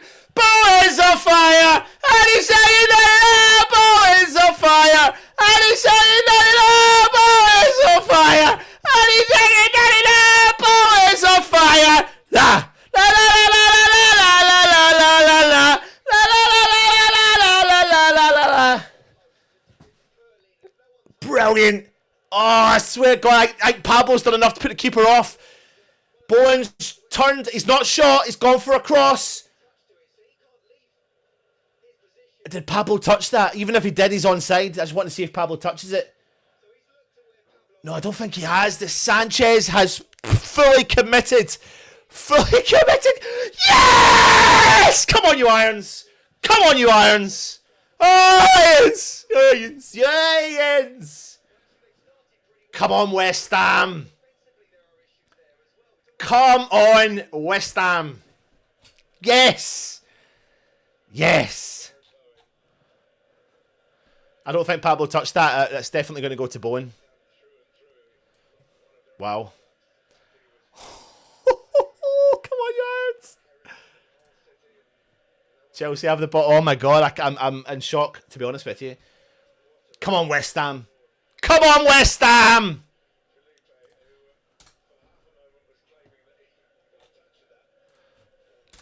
I think Pablo was trying to claim he got a touch on that. He certainly did not get a touch on that.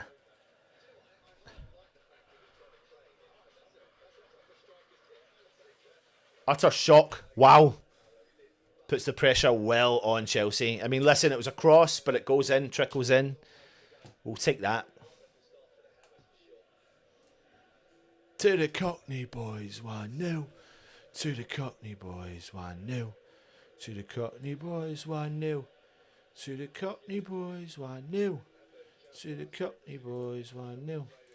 To the Cockney boys, 1-0. To the Cockney boys, 1-0.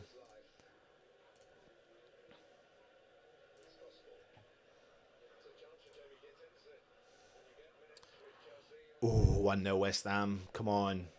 Garnacho down the left-hand side.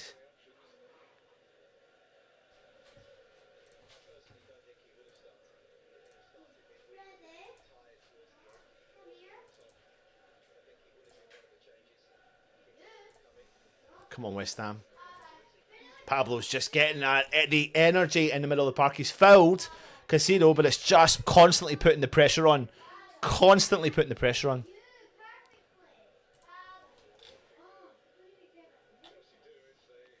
Garnacho into Enzo for Chelsea. Ball speed out right hand side.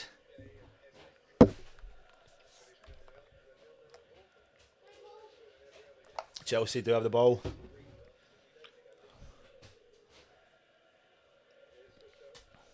Carrot and blue.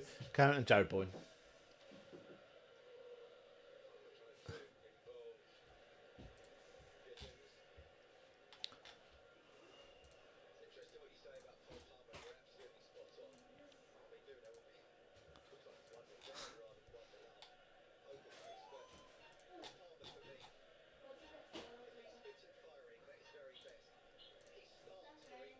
Yes, Mikey's in the house. Good to see you, my friend. Come on, you Irons. Yoyins. Yoyins.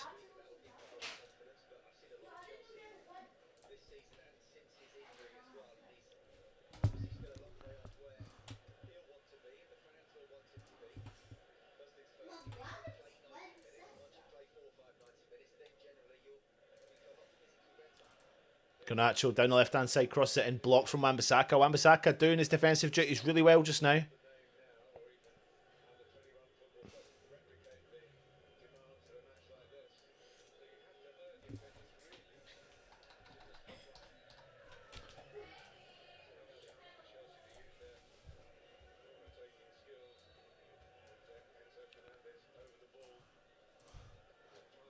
Ball in the boy mix. Right on the edge. Cleared from Fernandez. 𝗪𝗲𝗀 chases. He's got pace. He's won it. Referee! Oh, 𝗪𝗲𝗴𝗂𝗺𝗺.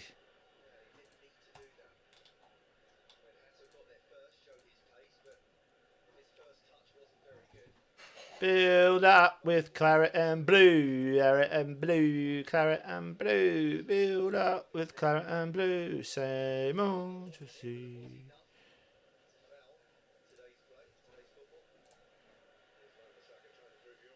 West Ham win the ball back though. Recycled it, Bowen. Chelsea got it again. Oh, that's good. Teus, Fernandez, 𝗪𝗲𝗀 on the edge of the 18. Oh, Fernandez! Oh, it's blocked! Oh, it's great play between him and 𝗪𝗲𝗀. Really nice football between Fernandez and 𝗪𝗲𝗀 deep in the middle of the park of Chelsea's half. And Fernandez sprays the ball out to 𝗪𝗲𝗀 on the edge of the 18 and he's just neat passing behind. I don't know if Fernandez maybe should have taken a shot first time, but who am I to say? Oh, Diouf. And it's a goal kick to Chelsea. Come on, you Irons. Yoyins. Yoyins. Yoyins. Build up with claret and blue. Claret and blue. For anyone just joining me, West Ham are beating Chelsea 1-0 thanks to, you could say, attempted cross from Jared Bowen. Pablo just doing enough to put Sanchez off. Sanchez follows the player rather than the ball. And the ball just trickles in around to the back post and makes it 1-0 West Ham. Jared Bowen again.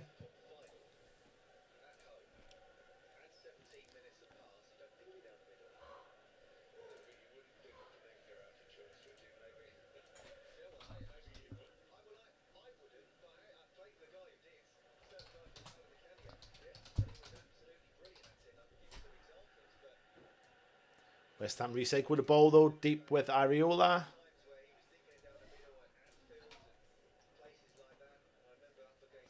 Ball up the left-hand side with Somerville, drops in deep, holds on to it. Souček brings it back calmly back to Diouf, deep in our own half there now.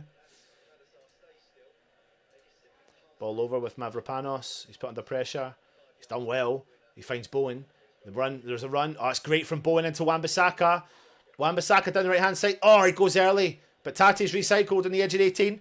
Bowen. Oh, it's a great ball! Shit! Oh my God, Sanchez is saved. Holy shit. Oh my God. What a ball that was from Bowen. What a ball that was from Bowen. And then Tati finds himself in space. He smashes it at the keeper at the front post. Sanchez just does enough to save it. Kind of trickles everywhere and then he picks it up.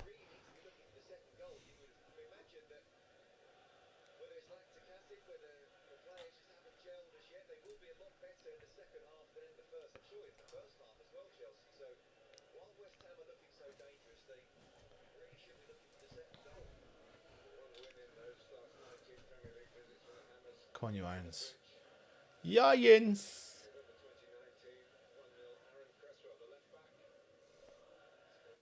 Ah, fuck off.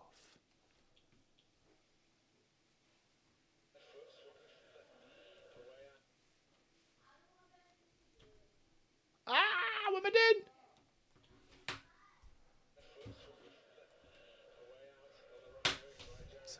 Why has that gone so far back? Annoying. Just slightly jumped back a little bit. Oh, no, I've not. No, I have not.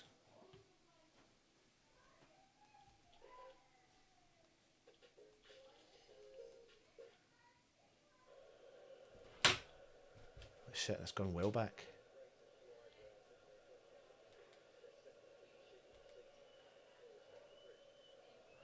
Chelsea do have the ball in the middle of the park. Nacho. God, I've dropped right a bit back. Ball to the back post. Cleared away from Diouf. Let me see if I can get this.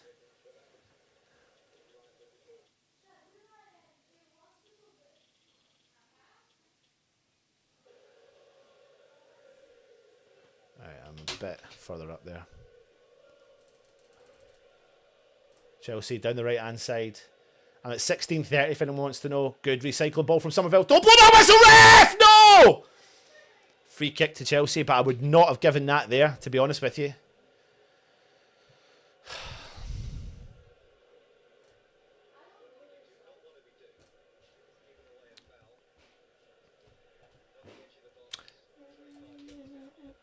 Right, geezer. Build it up with clarity and blue, clarity and blue.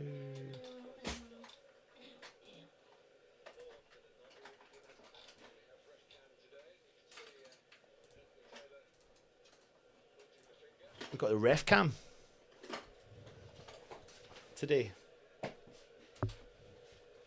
For anyone that doesn't know, and I'm just about to explain it to my son, Freddie, the referee's wearing a camera. So you can actually see from his angle. Anyway, here comes a free kick to Chelsea. Yeah, about 20 yards out. Enzo and Cole Palmer are over it.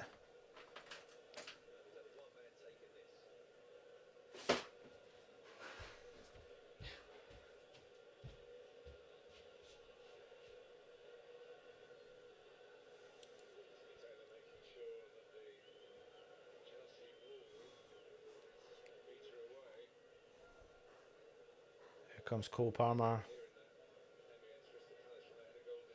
It's what, 25 yards out, is it? Just about on the right hand side. Cole Palmer, left foot, smashes it straight at 𝗪𝗲𝗓𝗏. Take that. Take that. Come on, you Irons. Come on, you Irons. The score currently is 1-0 West Ham, thanks to a Jared Bowen cross that trickled in the back post. Sanchez too busy focusing on Pablo, who was jumping in trying to get a touch on it. Work rate between Pablo and Tati has been phenomenal. If you are watching, tap the screen on TikTok. If you're watching on YouTube, hit the thumbs up. If you're watching on Facebook, please hit the thumbs up. And on X, the same, whatever I don't even know what we're actually streaming on anymore. Anyway, Chelsea have the ball with Garnacho. Ball back with their defence. West Ham piling the pressure on. Ball whacked with Sanchez. Ball away on the right hand side for Chelsea. Back in their defence. Ball played over. Chelsea just bringing the ball out from the back line. Garnacho comes in deep to collect it. Plays the ball through. 𝗪𝗏𝘀𝗪. Is it 𝗪𝗪𝘀𝗪? Ball forward. Straight to Fernandes. He recycles for West Ham. Plays the ball over to 𝗪𝗲𝗀. Nothing on for him. Diouf. Back into 𝗪𝗏𝗲𝗀. 𝗪𝗏𝗀𝗀 back to Souček. Sitting in a centre back position. Back to 𝗪𝗲𝗀𝗧. Pressure on. Areola. Punts clear for West Ham. Wan-Bissaka wins the header, flicks on for Bowen to chase. Bowen's put the defender under pressure. Chelsea player plays the ball back to Sanchez. He drives out of his box. Sanchez just loves coming out of his 18-yard box, doesn't he? If you are watching, tap the screen on TikTok. If you're watching on, tap on the screen. Get as many likes as we can. Go on. Tap, tap, tap, tap, tap, tap, tap, tap, tap, tap. You do this. If you're watching on YouTube, hit the thumbs up. Please hit the thumbs up. It does help us. Helps the algorithm. All that sort of malarkey. Jay's in the house, my niece. Nice to see you. Donkeys has joined. Delta's joined. Sanchez punts the ball clear. Troj is in the house. Good to see you, mate.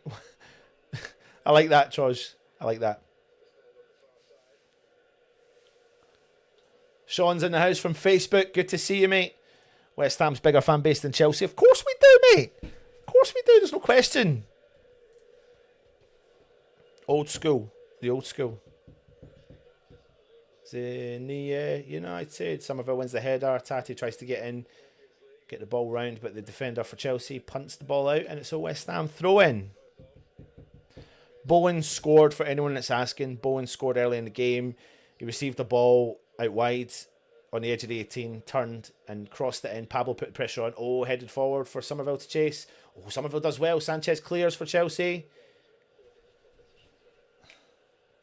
Oh, Pablo, is he going to put pressure on?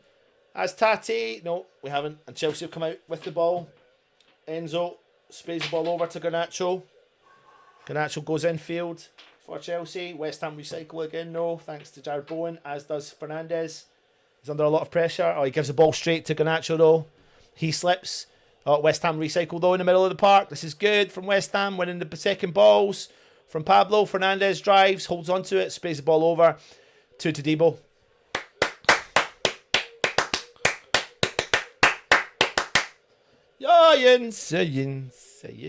Science.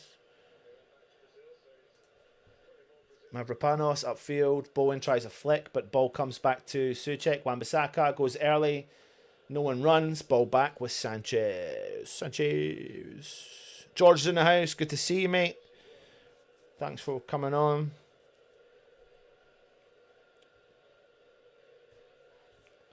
Possession so far is 80% to Chelsea. Pablo starts to press the back line for Chelsea. They come out with the ball. Well, West Ham trying to get that back with Pablo again. So we've had 20% possession, but it's what we've done with that 20% that I've been more impressed with, to be honest with you. And what I will be impressed with, and I'm going to say this again, is the work rate of Pablo in particular. Chelsea player down, injured. So well, I'm doing that. Josh says you'll be on nervous. Great start by the boys so far. Get it, Pablo, from James Lee. Good to see you, my friend. It was a good goal from West Ham.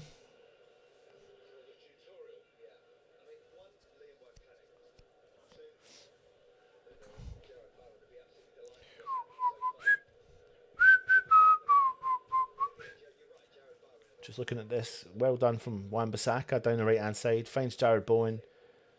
Clever, instinctive. Oh, I'll tell you what. And that's what's clever about what Bowen's done. He's just put it in an area. And the difference between West Ham having people that want to run and run and run is people like Pablo run into the box. And it's what Pablo does off the ball is what throws Sanchez off the scent.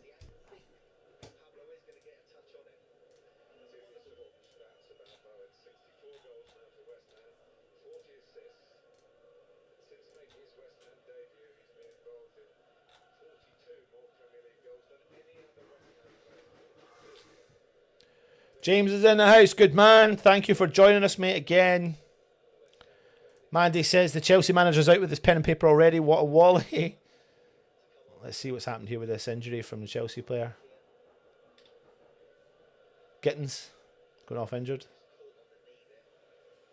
Morning West Ham Network. Bowen is back.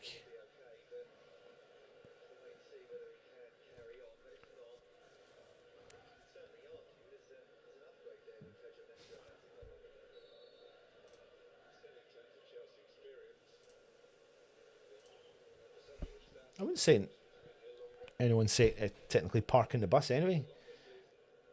Can West Ham Mavropanos, Delap, Fernandez comes in, does well. Areola clears for West Ham. Pablo tries to put the pressure on, but the defender does well for Chelsea. To be fair, heads the ball back into the path of Sanchez, and he goes early out the right hand side. Ball's over on the left hand side for Chelsea. Ball back again. Tati pressing. Pablo starts to press from the front, as does Diouf. Much better press from West Ham. Now they're kind of sitting off them a little bit, letting the defenders play.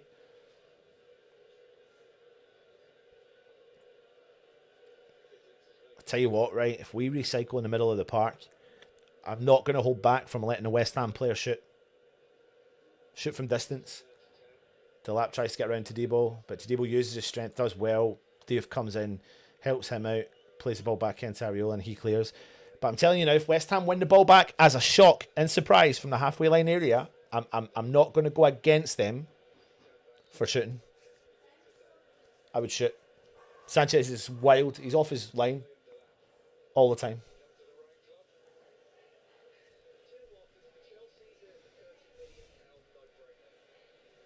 Here comes the substitution from Chelsea.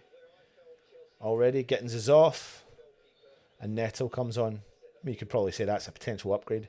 What Pablo offers is energy to press with Tati and Bowen. Yeah, absolutely. Ball punted forward from West Ham. Pablo's got into space, collects it down at the corner flag. It's under pressure from the Chelsea players. And he does win West Ham a throw-in right beside the corner flag. He is pumping already, man. Bowen skips by. Oh, he doesn't. Cleared from Chelsea. Into the path of Fernandez from distance. Souček. What's Souček going to do? Oh, he's fouled, ref. How can you not give that a free kick to West Ham? How can you not give that a free kick to West Ham?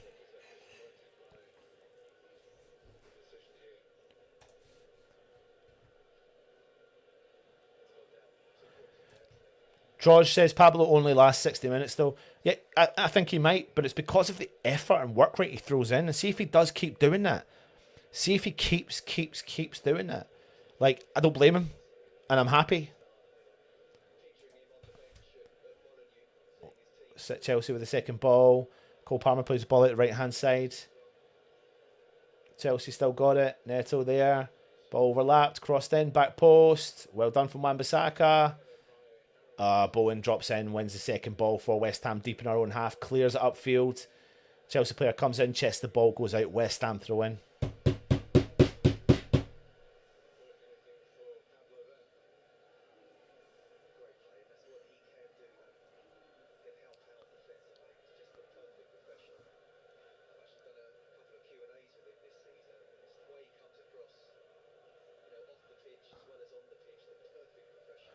Throw into West Ham. Goes into no one. Cole Palmer. Back to the Chelsea defence. Sanchez is on the edge of the 18. I would just be pressurising it. Pablo! Unlucky, Pabs. Good there from Todibo. Brilliant from Todibo. Honestly, it's brilliant defending from him. Plays the ball nicely into Diouf, who plays the ball back to Areola. Ball sprayed out to Mavropanos. Back with Areola.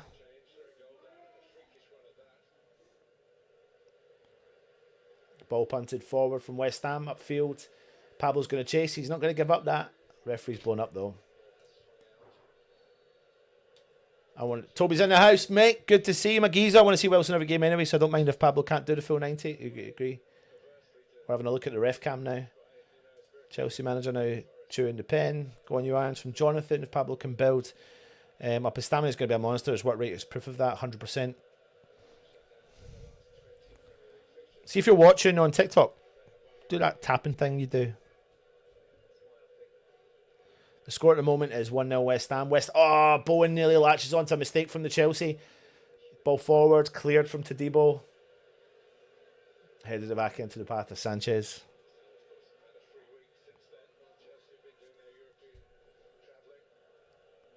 Oh, your Centre Parks, mate.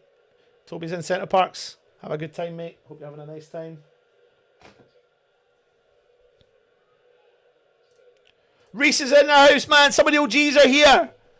Reese and Toby. Good to see you, my friends. Where's Diouf? Comes in, tries to get the ball. Chelsea just holding on to the ball in the back of their defence.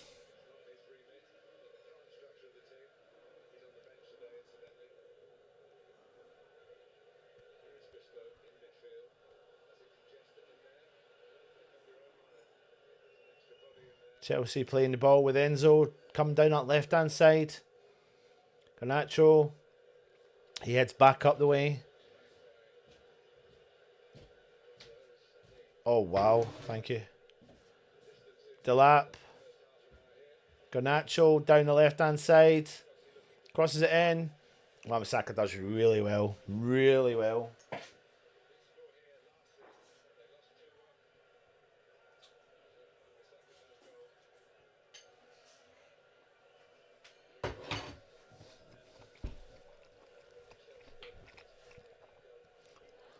Chelsea with a throw in.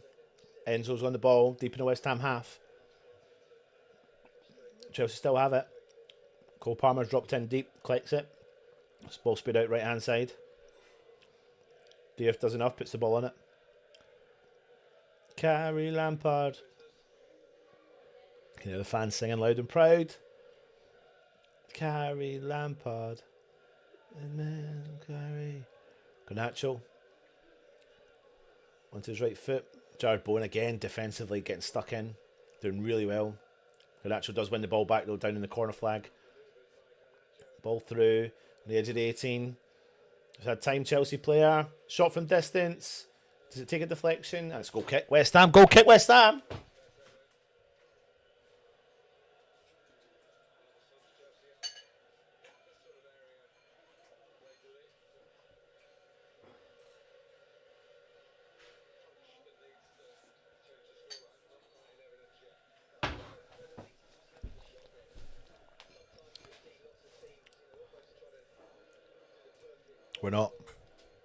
We're not giving them any time at all.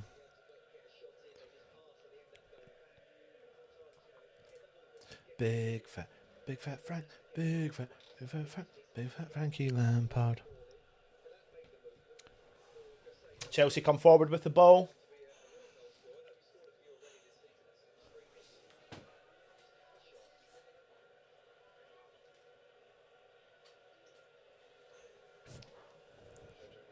Oh, Diouf jumps in for the tackle. Todibo comes in.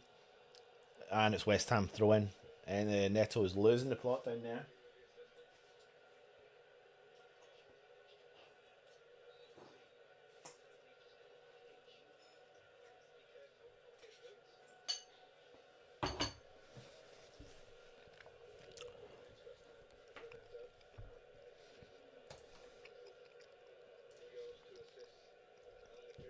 Somerville. Oh, tries to play the ball through for Tati, but goes to the Chelsea player.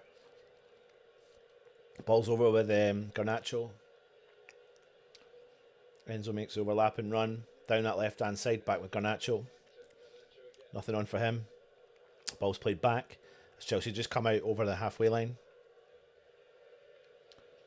Ball out on the right-hand side. Neto. Diouf stays with him. Ball through the middle. Caicedo. It's back with the Chelsea defenders. Palmer. Ball speed over to Garnacho on the edge of the 18. Crosses it in, back post. Diouf wins the header. Clears it out. Chelsea corner.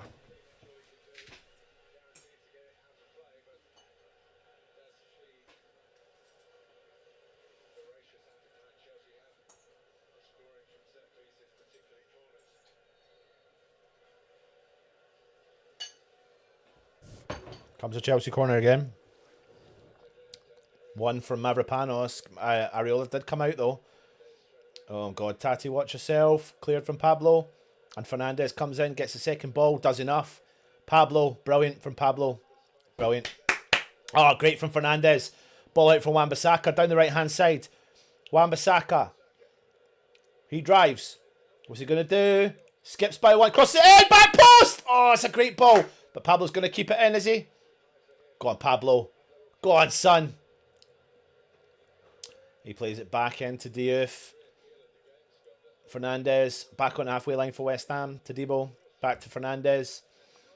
Ball over to Mavropanos. Mavropanos back into Fernandez on the edge of the on the halfway line. Ball through for Bowen, who drops in deep, plays the ball back into Mavropanos on the right hand side. Bowen collects it. Wan-Bissaka down the right hand side.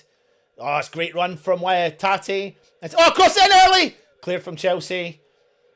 Cycled away from Chelsea. Turchek wins the second ball. Wan-Bissaka tries to get the header. Cleared away again from Chelsea.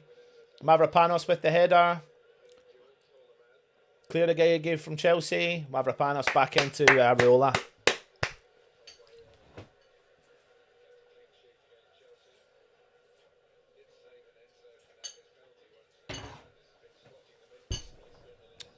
Foul on Mavropanos from the lap. And it's a free kick, West Ham.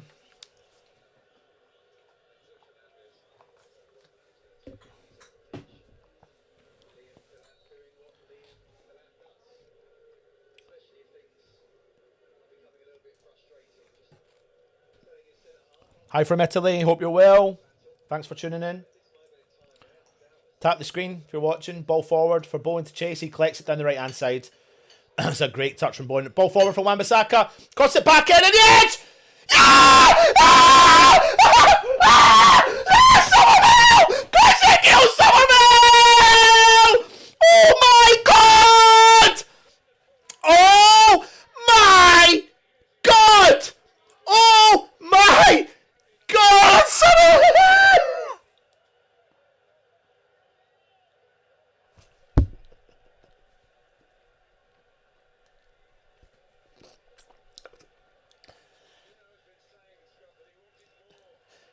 Ezekiel Somerville, son. Yes! Oh my days, by the way. Oh my actual days. That is a punted ball forward from Mavro. He finds Bowen. What's the touch from Bowen on the touchline? Holds it. Wan-Bissaka overlapping run. Cuts back on the edge. Oh my God. Oh my God. Oh my God. Oh my God. Oh my God. Oh my God, Mandy. Oh my God. Oh dear Lord. Oh, Jimmy, you're so fine. You're so fine. You blow my mind. Hey, Jimmy. Hey, Jimmy. Oh, Jimmy, you're so fine. You're so fine. You blow my mind. Hey, Jimmy. Hey, Jimmy. Oh, Jimmy, you're so fine. You're so fine. You blow my mind. Hey, Jimmy.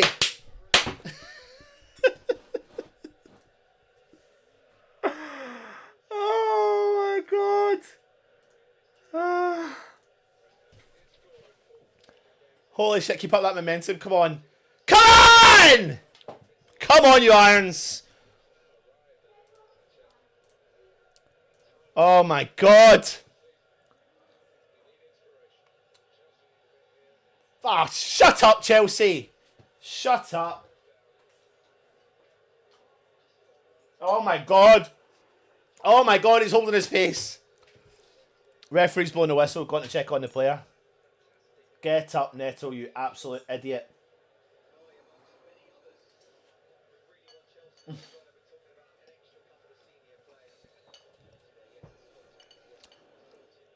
If you're just joining me, West Ham are beating Chelsea 2-0.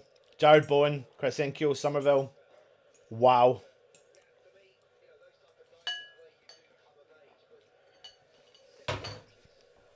Neto needs to get up, by the way, because it's the most ridiculous thing.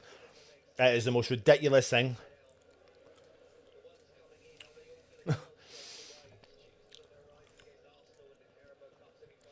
Irons!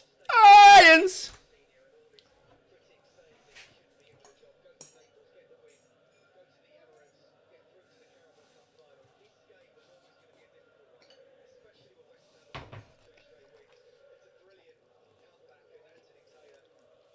I'm loving that ref cam.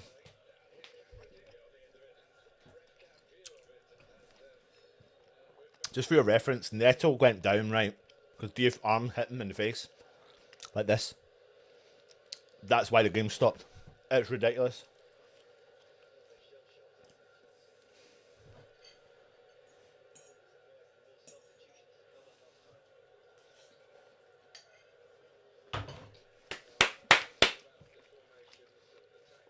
That is some of the ridiculous. See Neto? He is a cheating. Ksenia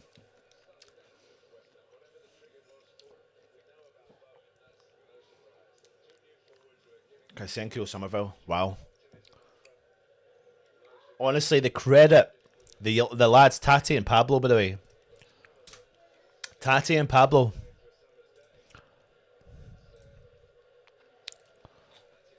𝗪𝗏𝗧𝗏𝗧.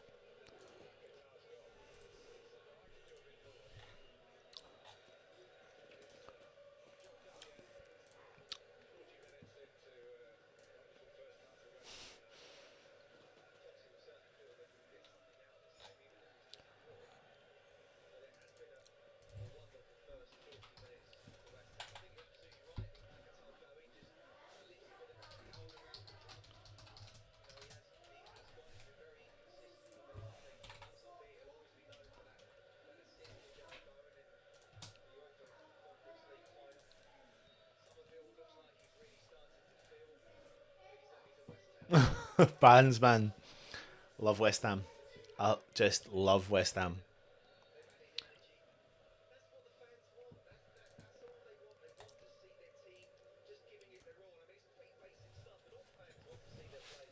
Five minutes to go in the first half. West Ham are winning 2-0. Ball forward. Tati wins the header. Fernandez wins the second one. Back to Wan-Bissaka. Puts the ball forward. Tati gets stuck in. Puts the pressure on. Fernandez recycles. Heavy touch. Cole Palmer deep in the West Ham half. Ball forward. Wan-Bissaka clears for West Ham. Big lump clear.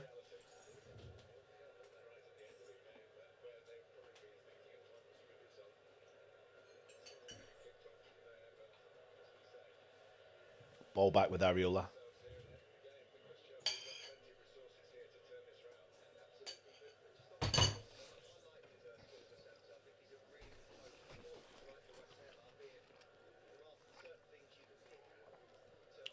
Chelsea player that went down was Neto. It was ridiculous.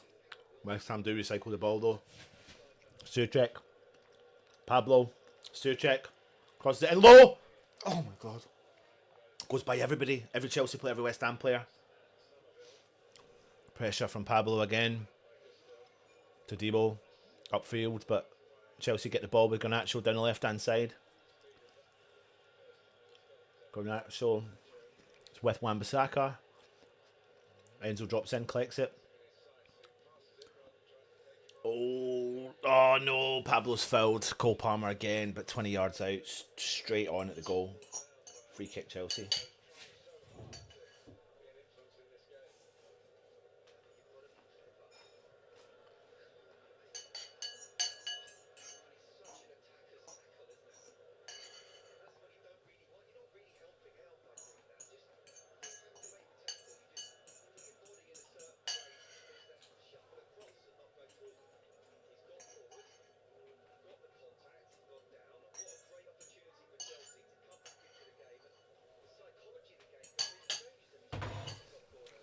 Free kick, Chelsea. It's in a dangerous area.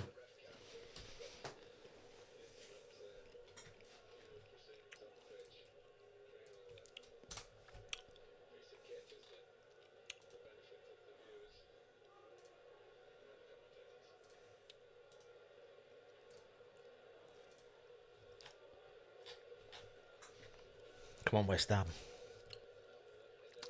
It's about 25, 30 yards out. Straight at goal. Cole Palmer, Enzo there.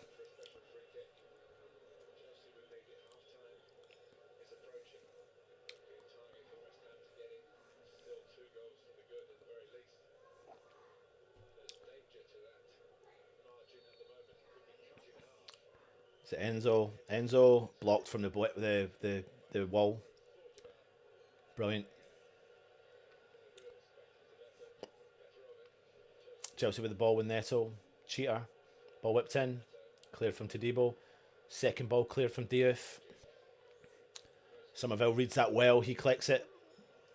Bowen back flicks it into the path of Somerville. It's brilliant. It's brilliant. Somerville drives. Go on, Somerville! Go! Go! Go! Play it!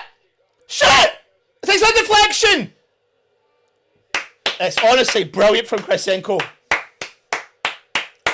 And I think West Ham win ourselves a corner. Honestly, he's got like a lease of life, a new lease of life. Back heel. Honestly, the skill between him and Bowen. He back heels it to Bowen. Back heels it to Kshenko Somerville. It's brilliant. It's honestly, it's so good for the two of them. It's so good. West Ham win a corner from a proper counter-attack.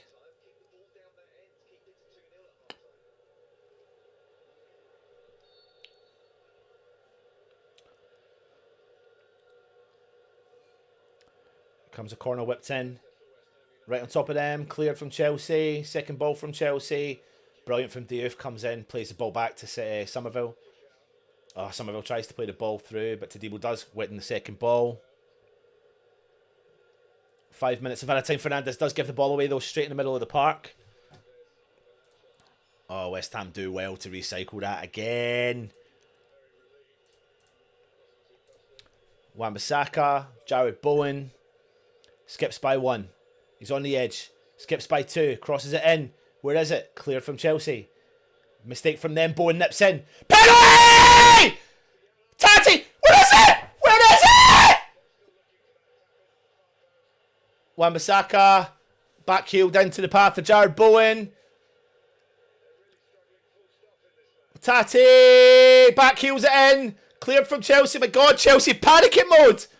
Well done, Dave. Come on, West Ham! Fernandes. Pablo. Out wide to Wan-Bissaka. Pablo's made the run. Play it to him. No, he hasn't. He's played it into Bowen. Bowen. Back into Fernandes. Touch to Mavropanos. Fernandes. Oh, I love you, Fernandes! I love you, son! Diouf. Back into Todibo. Jean-Claire Todibo. Mavropanos. Konstantinos and Mavropanos. Goes for a big ball. Oh, it's a nice ball. Oh, it's a nice touch as well from Tati. Pablo out wide. Oh, it's neat play from Barca. Keep it in. Oh, it's unlucky from Pablo. Ah! Ah! Ah! Oh, man.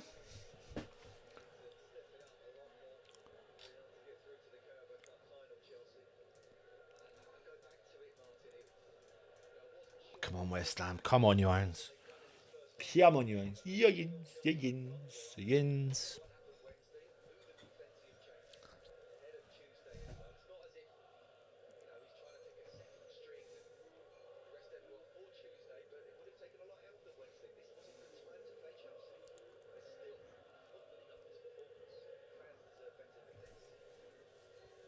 Garnacho down the left-hand side for Chelsea.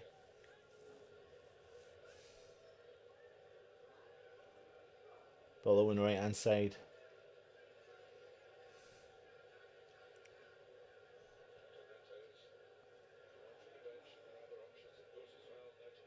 Chelsea just gradually holding on. The edge of the centre circle.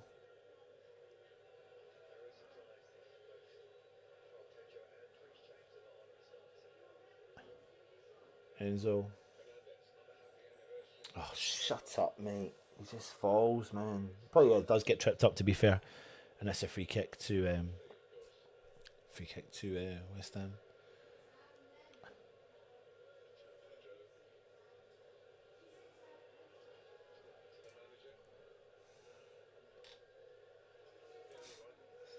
Free kick again, Chelsea.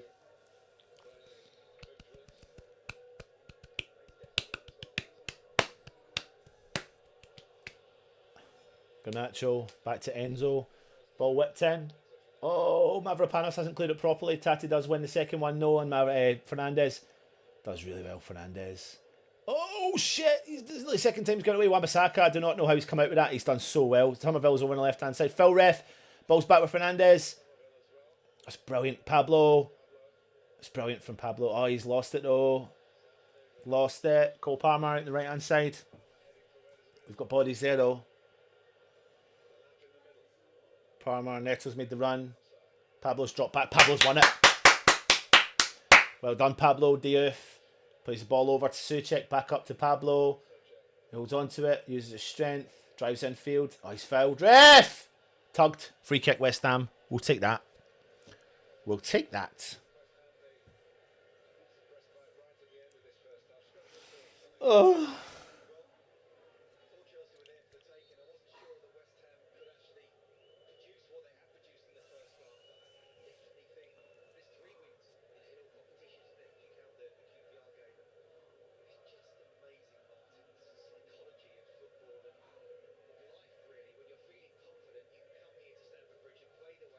Just waiting for the ref to blow up the whistle.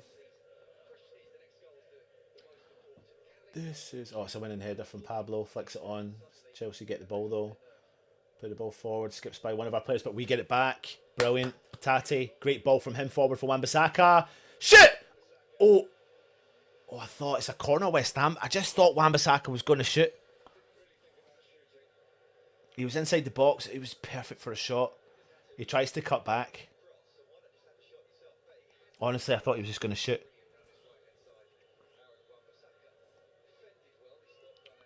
It is a corner for West Ham. This is probably going to be the last thing we do for this half.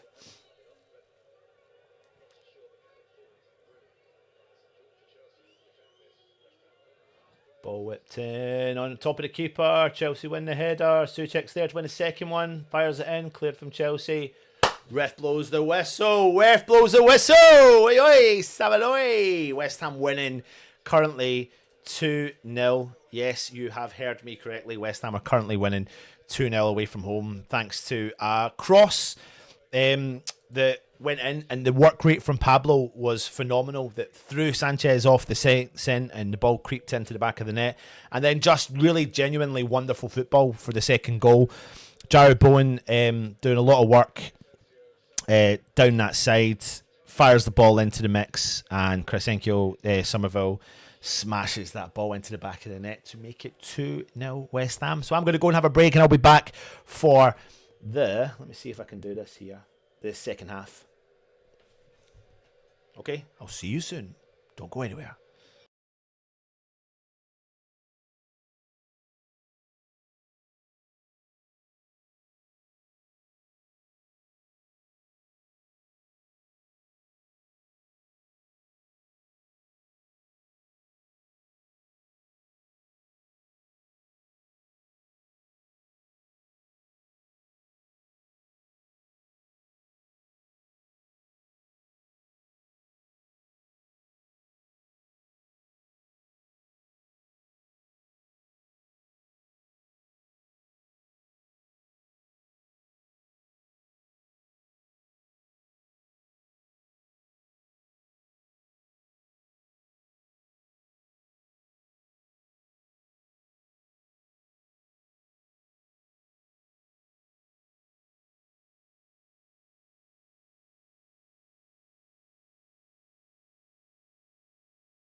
So Chelsea are making a couple of substitutions.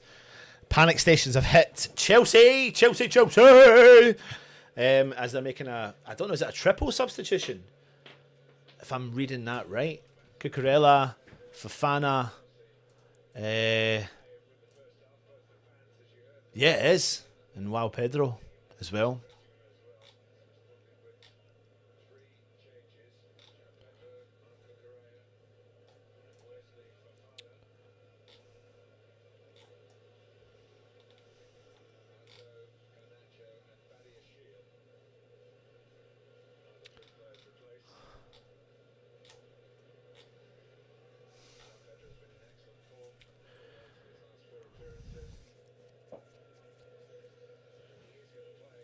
So triple substitution from Chelsea. Yeah, Lions.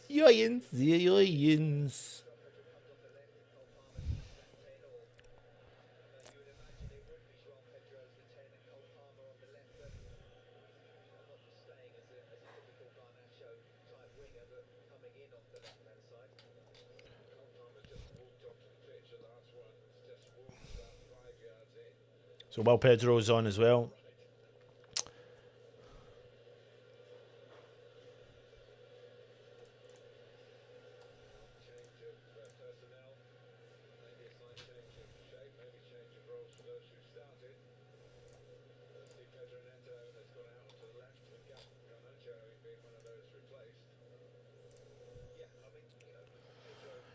Oh, come on, West Ham.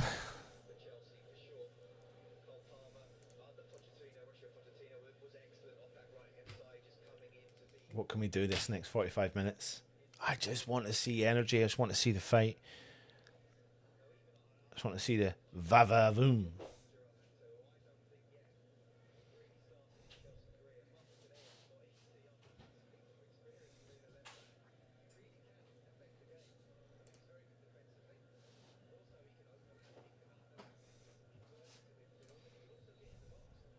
Kick off. Kick off.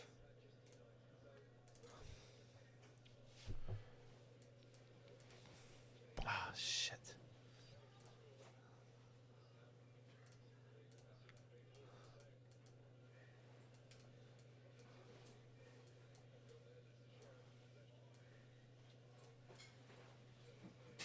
Chelsea come on the attack. It's a great defending from what's his chops, Todibo. Punts the ball clear for West Ham to chase. And then Chelsea recycle the second ball.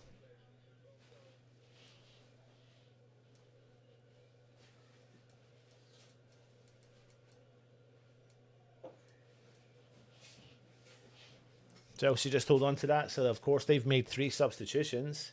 Panic stations hit amongst Chelsea.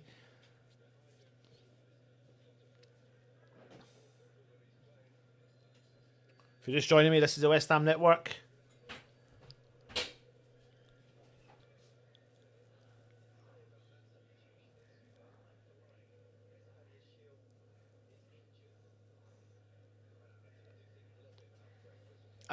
Chelsea have made 3 substitutions, and I'll be honest with you, I couldn't care less who's came off. I have no idea who's came off for them.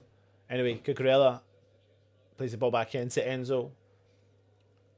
It's great from Mavropanos. Bowen skips by 1, but then Chelsea come in, get the ball back.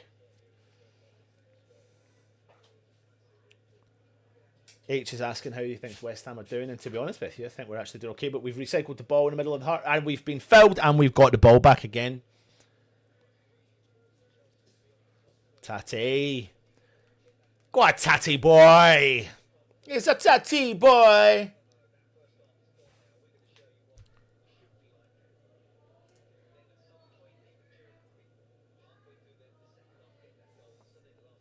Yes, Damien, I can. You said about 1 million emails, Damien. Diouf. Somerville. Ball back to Debo. Sprays the ball over to Mavropanos. He's pressed from the front. Mavropanos under pressure. Wan-Bissaka. Bowen. Oh, it's brilliant between him and Wan-Bissaka. Wan-Bissaka drives into space. Gets it, plays the ball back into Fernandez on the edge of the centre circle. Plays the ball forward to Somerville. Ball to Tati. Somerville.